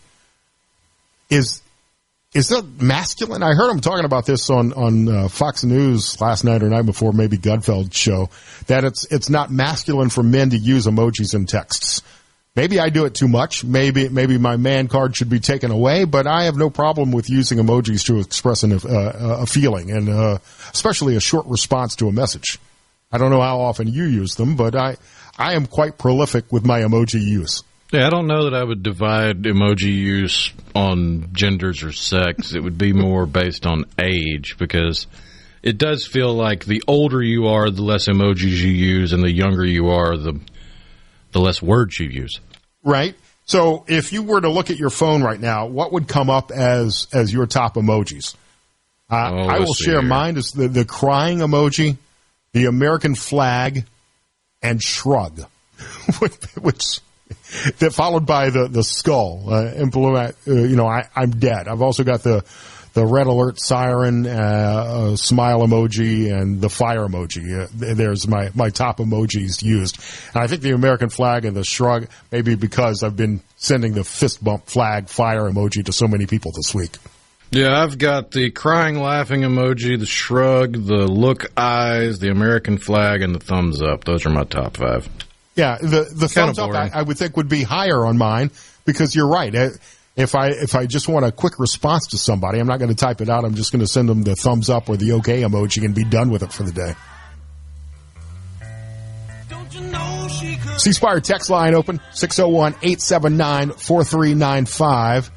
Trying to have a little bit of fun on this Friday afternoon. And I want to ask if women are giving up on marriage. That was a story in the Wall Street Journal this week. Scott Sands in for Gerard Gibert on SuperTalk Mississippi.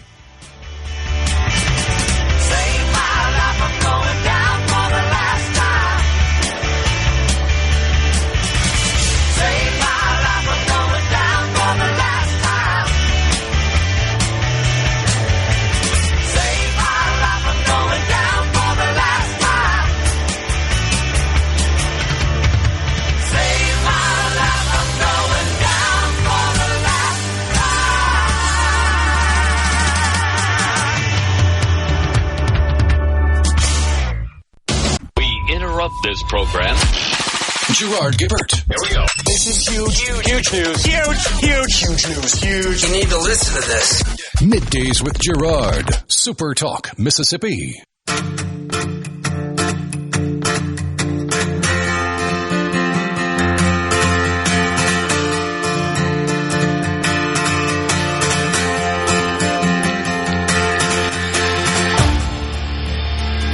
Friday's going well.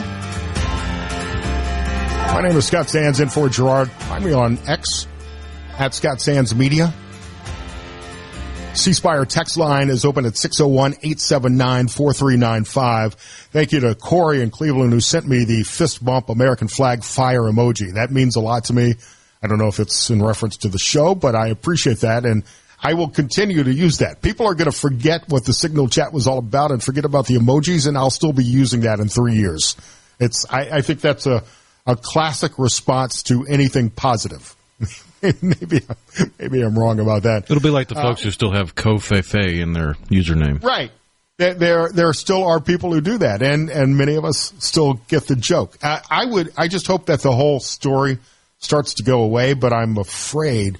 I saw some stories earlier this morning about some private thoughts Donald Trump's had about Michael Waltz. He may become the sacrificial lamb. Again, I think if they had admitted the mistake early on, this would have been a non-story. But Democrats are looking for anything to hang their hat on these days to be able to criticize what Donald Trump is doing and the successes he's had. It is kind of hard to take them seriously, though, when they're targeting all of their attacks at Hegseth when it was Walz staffer that did it. And these things happen. I got I'm sure you've gotten a text message meant for somebody else or sent one to somebody by mistake before. And this is not, again, it's not an excuse. It's not the whataboutisms, and there are plenty of arguments about Secretary Austin disappearing for 5 days and what happened in Afghanistan. Those are all valid arguments, but admit the mistake and move on. I sent a message to a potential client after 6 o'clock one night, someone who I've known for years, and I can text at night about business, and just said, hey, can you give me a call this week so I can talk about an idea I've got? And her response was, I can call you now from the bathtub. And I just let that sit for a couple of minutes because it didn't seem, she's married. I've known her a while, but we've never joked like that at all. And I just let it sit for a couple of minutes and compose the response, did you mean this for me? and no, this was for my husband. Okay, well, that makes more sense. So it does happen. And for the longest time, a friend of mine, a local judge, as it happens, married a guy named Scott, and for like a year and a half, she kept sending me emails that she meant for her husband, Scott. Nothing racy, nothing that I would share, but talking about vacation plans. And you sent it to the wrong Scott. And at some point, I just got tired of the messages and forwarded them on to him directly rather than telling her about it. It happens. Just admit the mistake and move on, and don't give them any fuel to the fire to continue to criticize you. And hopefully the story goes away by the weekend. They'll find something else to be critical of. Rhino, I hate to ask an awkward personal question, but I wanted to talk about this story I saw in the Wall Street Journal. Are you married? Are you single? I am single. What's dating like for you? And I'll share what it's like for me at my age. It's awful, right?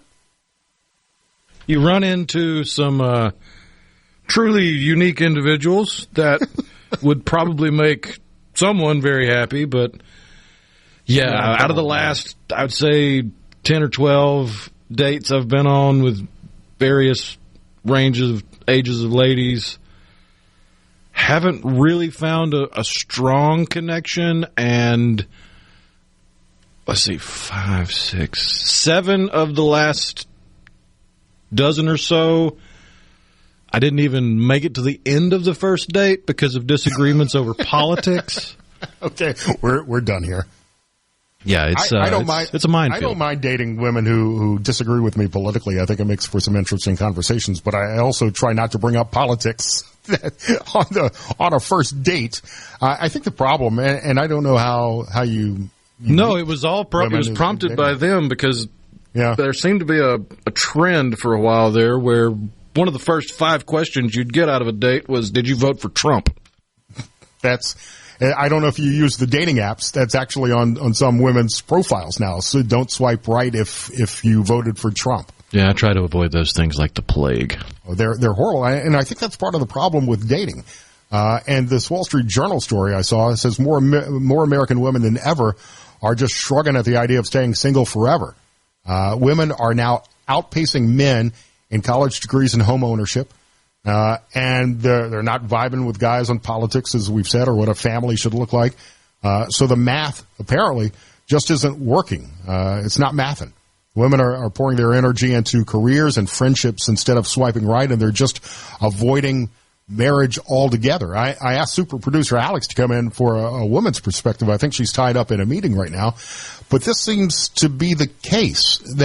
And I think the dating app culture is partially to blame. And the older you get, because I'm certainly older than you, Rhino, I think it's even more of a challenge because your friend group shrinks.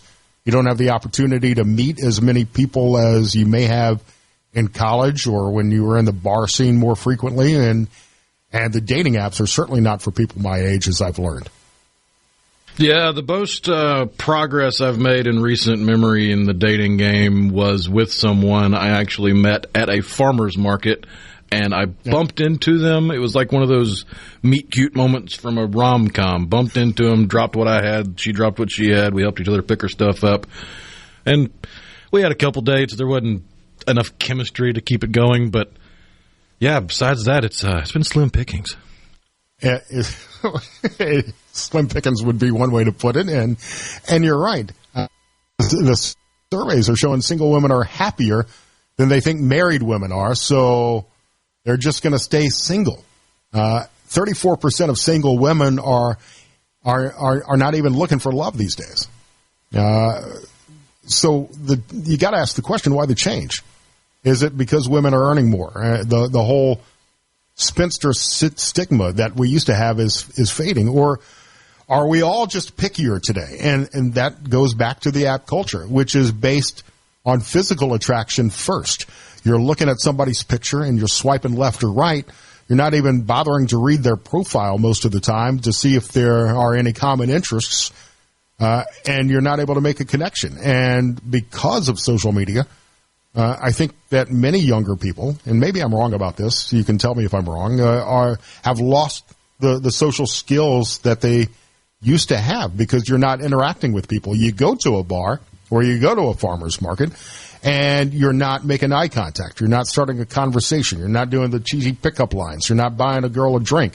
You don't know how to hold a conversation.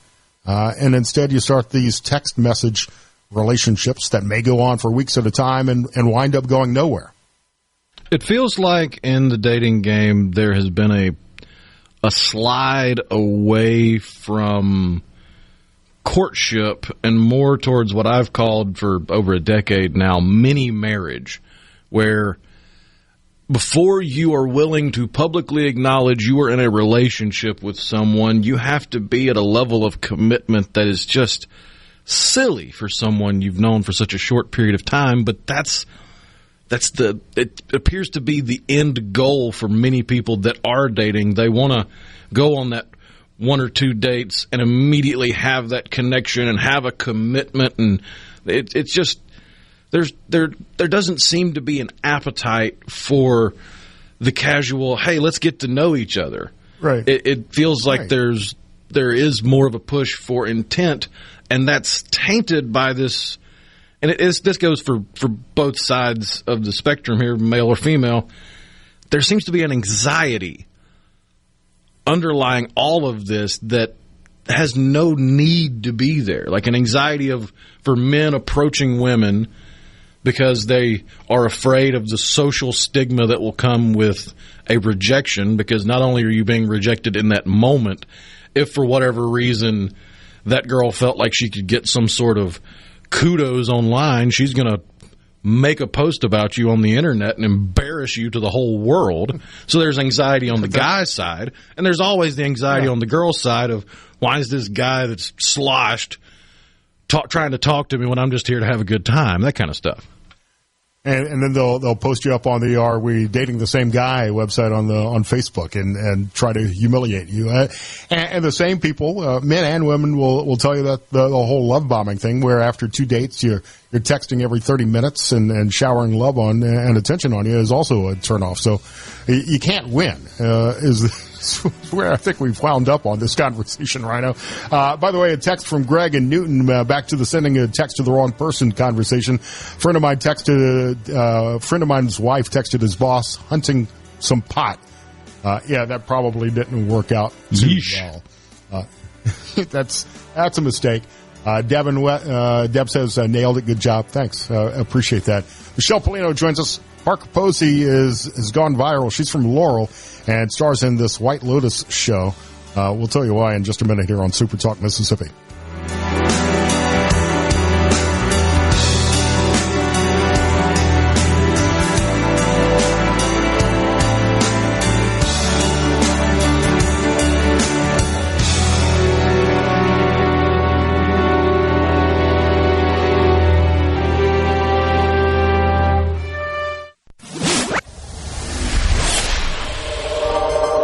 Gerard Gibert. Going beyond the headlines, breaking down the stories that matter to Mississippi.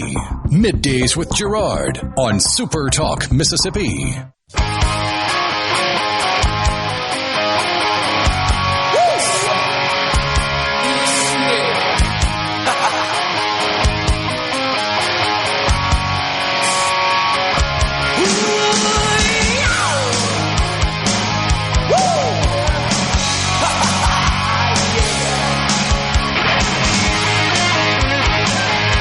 Scott Sands sitting in for Gerard in Super Talk Mississippi. You can find me on X at Scott Sands Media. Today on In a Mississippi Minute with Steve Azar, you'll hear an interview with Xavier Henry, who is just one of the many students at Delta Music Institute at Delta State. In a Mississippi Minute with Steve Azar, presented by Superior Catfish. Remember, there's catfish, then there's Superior Catfish. It's U.S. farm-raised catfish with a homegrown flavor. Ask for it by name at your favorite store or restaurant. Go to superiorcatfish.com for more information.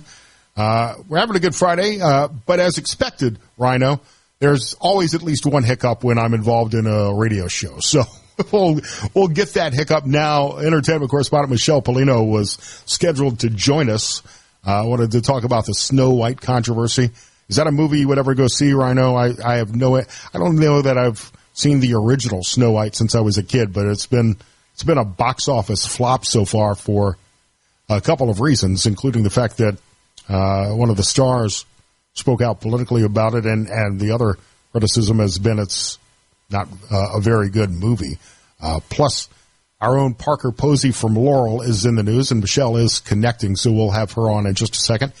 Tip-off times for the games tonight in the Sweet 16.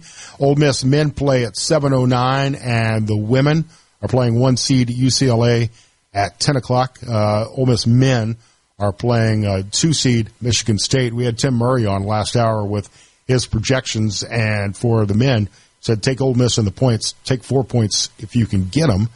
I think the line right now is at 3.5, depending on where you're able to go at the casinos.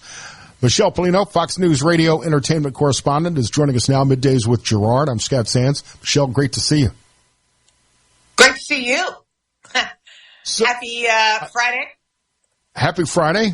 Sweet 16, a lot of baseball action. Great for the sports world. Great for the sports world, but I don't care. Sorry. Not until your Philadelphia Eagles start playing again. Not until the Eagles. That's right. Not until the Eagles. I was happy about that Phillies win last night. That's it. Yeah. I wanted to start us out talking about White Lotus. I'm not watching this series, but it's like a huge show right now. Are you a White Lotus fan? Yeah. I mean, I'm watching it. Am I a fan? I don't know. I'm watching it because everybody else is watching it. It's the only good thing to watch. That's not a good reason to watch a show. I know, but you would think we have, a gazillion channels. I think Bruce Springsteen once sang about this, and nothing to watch. But I'm excited about the studio, Seth Rogen's new series on Apple TV Plus. Have you heard about that? I have not heard about that, but I do like Seth Rogen. You will love this. I think everybody's going to love this because it's a send-up of Hollywood. He basically plays this fictional young guy who becomes head of a studio, Continental Studios, a Hollywood studio, during this time period where Hollywood's literally falling apart. There's nothing good anymore. And he has to deal with narcissistic actors and greedy corporations and studio heads. And it's really a series, an Apple TV Plus series that looks at, does creativity and commerce actually give good products? I think it's really good for right now, considering the big flap with Snow White. Right, which I want to get to in a second, and it's interesting that the timing of the studio coming out. I just saw Rob Lowe on somebody's podcast talking about how the industry is leaving Hollywood because of the way Democratic leadership and Gavin Newsom and the mayor of Los Angeles are treating the entertainment industry these days. Yeah, I saw that. I was surprised that he's coming out so vociferously about this. I was like, oh, go ahead, Rob Lowe, do your thing. He's really criticizing the city for not giving enough incentives and really letting other states take away all the business, giving better incentives to work. I do think the people here, the leaders here, have gotten lazy. They've gotten so used to studios being in the backyard and thinking that people won't go and film elsewhere. But nowadays, everybody is filming everywhere. I was just in Austin, Texas. Shout out Longhorns. And I was visiting a friend of mine. He is a working actor. She is a working screenwriter. And we, at dinner, they were telling me, they're like, we love our life here. And we're working more now here than we ever have in the last couple of years in Hollywood. And we're seeing so many other states and cities take advantage of the opportunity, even Mississippi attracting more entertainment to the state. Before we're out of time, Michelle Polino is joining us here on SuperTalk Mississippi. Parker Posey from Laurel. She plays Victoria Ratcliffe, a wealthy North Carolina matriarch who is frequently spaced out on lorazepam on this show, White Lotus. And I love that she's gone viral. I haven't talked to Parker in years, but I knew her when she was a young girl. Her dad, Chris Posey, owned a car dealership in Laurel where I used to do radio. And in fact, I did Chris Posey's endorsement commercials for his dealership and met Parker when she was just a teenager, I guess, on playing one of the kids on in the Coneheads movie, I believe, at the time. But Parker Posey went on the Today Show promoting the White Lotus, and since then, because of her North Carolina accent, she's gone viral. Rhino, I think you have the clip from the Today Show appearance. Tsunami. Buddhism. No. Piper, no. So, because everybody is doing lip syncs and trying to do their own best North Carolina accent on social media because of that clip. Yeah, she is something else. I fell in love with Parker Posey during watching Best in Show. Christopher Guest, a send-up of the dog show industry and people that own dogs. Right. She played she was part of another couple. I can't remember the name of the actor who played her husband. She was so good in that I became a Parker Posey stan immediely. She is so good in everything. Do you remember Party Girl? That film Party Girl? I mean, she has yeah. She's really just made a name for herself and doing a lot of these indie films. So it's good to see her in a commercial success now. Yeah, I mean, and her character on The White Lotus is, I mean, she's constantly popping lorazepam, and she's probably the most relatable character on that show right now. I mean, if you haven't been watching it, it's hard to describe. She plays the parent of one of the boys who are involved in that controversial scene, the sons, and Patrick Schwarzenegger plays one of the sons. I found it very creepy, but, I mean, that's what the White Lotus does. It creeps people out. I keep hearing that about White Lotus, but maybe I'll watch it. Maybe I'll start streaming it. But I wanted to have you on, if nothing else, to brag about Parker and Laurel's star. Tell me, in the short time we have left, I wanted to get your take on the flop of Snow White. Is it because of sharing political beliefs on social media, or is it just really a bad film? I think it's a combination of a number of things. I think this sums it up. My friend took her baby there. Her little girl is I guess Zoe's like 6. I think Zoe's like 5 or 6, and Zoe, like about 20 minutes in, is like, "Mommy, this is not good. I want to leave." If a 6-year-old girl wants to leave Snow White, it's a bad film. That's your audience. You have failed if you can't pull off Snow White. And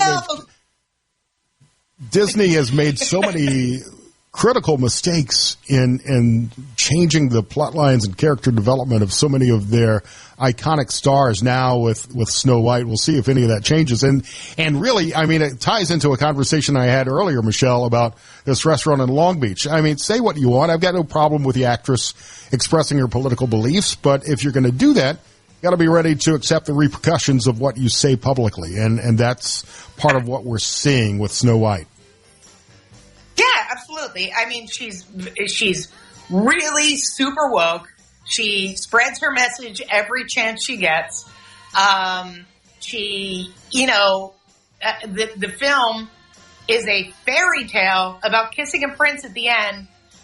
They changed all that. They threw that all out and made her like a boss lady. I'm like, that's not Snow White. If you want to make that film, make that film. But that's Michelle Polino. Love seeing you. Thanks for coming on. Love seeing you. Take care. Have a great one. Have a great weekend. You too. Wrap it up. Middays with Gerard. I'm Scott Sands here on SuperTalk Mississippi.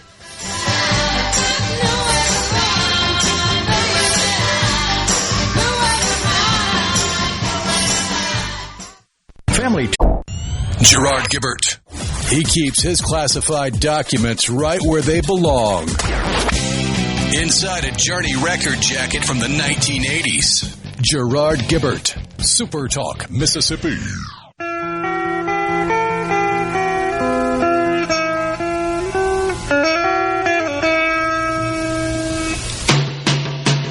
Wrapping up today's edition of Middays with Gerard. He's off today. He'll be back Monday. I'm Scott Sands from the Element Wealth Studios on SuperTalk, Mississippi.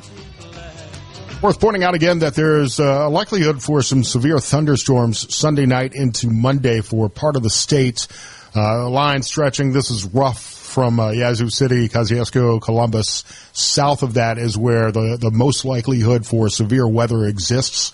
Some hail, possible tornado formation. So keep an eye on that Sunday night. You heard Kelly Bennett earlier today talking about some of the baseball games that have been rescheduled to doubleheaders to try to avoid some of those storms. But I think everybody's focused on basketball tonight, Rhino. Ole Miss men at 7:09 against 2-seed Michigan State, and the women at 10 o'clock against 1-seed UCLA. Big day for Ole Miss sports fans for basketball, and hopefully, if you're a baseball fan, maybe the MLB streaming app will actually be working today. A lot of problems with that yesterday for opening day. This is kind of a funny story. The White Sox won yesterday, 1-0 last season. And again, I'm not a huge baseball fan, as I said earlier, Rhino.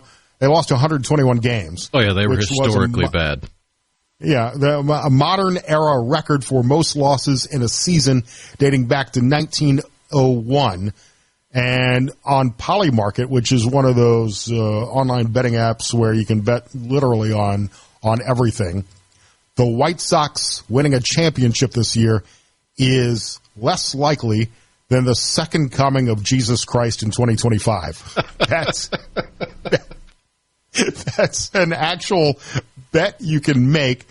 Polymarket has the odds of Jesus showing up this year at 3% compared to the White Sox winning a title at less than 1%, which seems, I think, very generous maybe even for both. According to odds makers and basically everyone who follows baseball, the Dodgers have the best chance of winning the World Series this year. Braves are next. That's your team, followed by the Yankees, Mets, Phillies, Orioles, Astros, Padres, and Red Sox. So that's where Major League Baseball is shaping up very early in the season. I know, but it's good to have baseball back as things warm up. Completely off topic. I don't even know what tangent I was going on as I started talking about severe weather and wound up on Jesus Christ having a better chance of returning than the White Sox. That means, I think, Rhino, that it's definitely a Friday. Oh, yeah. We're winding down to the final thoughts from a Friday. And talking about the White Sox, I've got a friend who lives in Chicago who, much like you, was not a huge baseball fan. I think he was kind of into it when he played growing up, but never really a big Major League fan.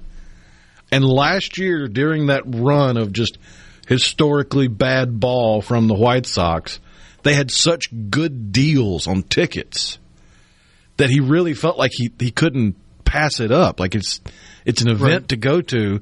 I can go to and have a good time for a couple hours for $5 for a good seat on the third base line, that kind of stuff. And he wound up becoming a fan of it. There's nothing better than going to a ballpark for a game. Whether you're a fan of the sport or not, or a fan of the team or not, nothing better than going to a ballpark for a baseball experience. It's a great way to spend a few hours. By the way, I should apologize. A message on the C Spire text line. Thought the Ole Miss game was at 6:09. It is. I apologize. I'm on Eastern time. I'm from my home studio right now. And you're right. I typed everything up on my rundown in Eastern time. That's my mistake. So it's a 6:09 tip for Ole Miss tonight, 9 o'clock for the women. I'm actually leaving from here to go see the opening day for the world-famous Toledo Mud Hens. Very excited to get out and catch the first baseball game of the season here, where I'm doing the show from today. So I'm looking forward to that. A lot of great players, especially from the Tigers organization, come through and play for the Hens. World-famous, I hope you've heard of them. Maybe not. But for minor league teams, I mean, they're huge in a terrific ballpark here. I want to thank Will and Alex and you, Rhino, and everybody at SuperTalk Mississippi for inviting me back for another day. I've enjoyed hanging out with you. If you want to find my podcast or me on social media, I'm at Scott Sands Media. I'm on all of the podcast platforms as well. And hope to get an invitation back soon. I had a few stories I wanted to get to that we didn't have time for because it's a Friday and we lost track of time and went on a few tangents today. But I thank you, Rhino, for everything. It's been fun working with you again. Oh, yeah. It's always good to try something new, get a new face in on the broadcast. And I will just leave with this one thing about the game tonight.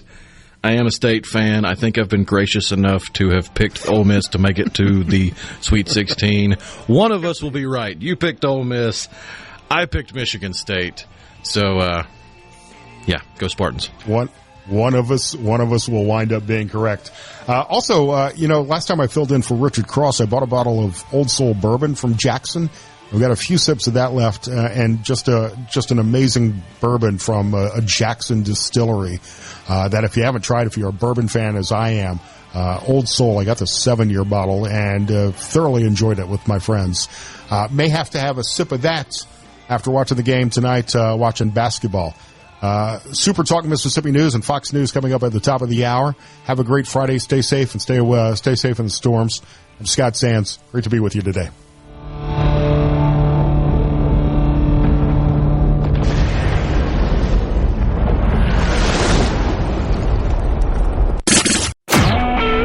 SuperTalk Mississippi Media Production.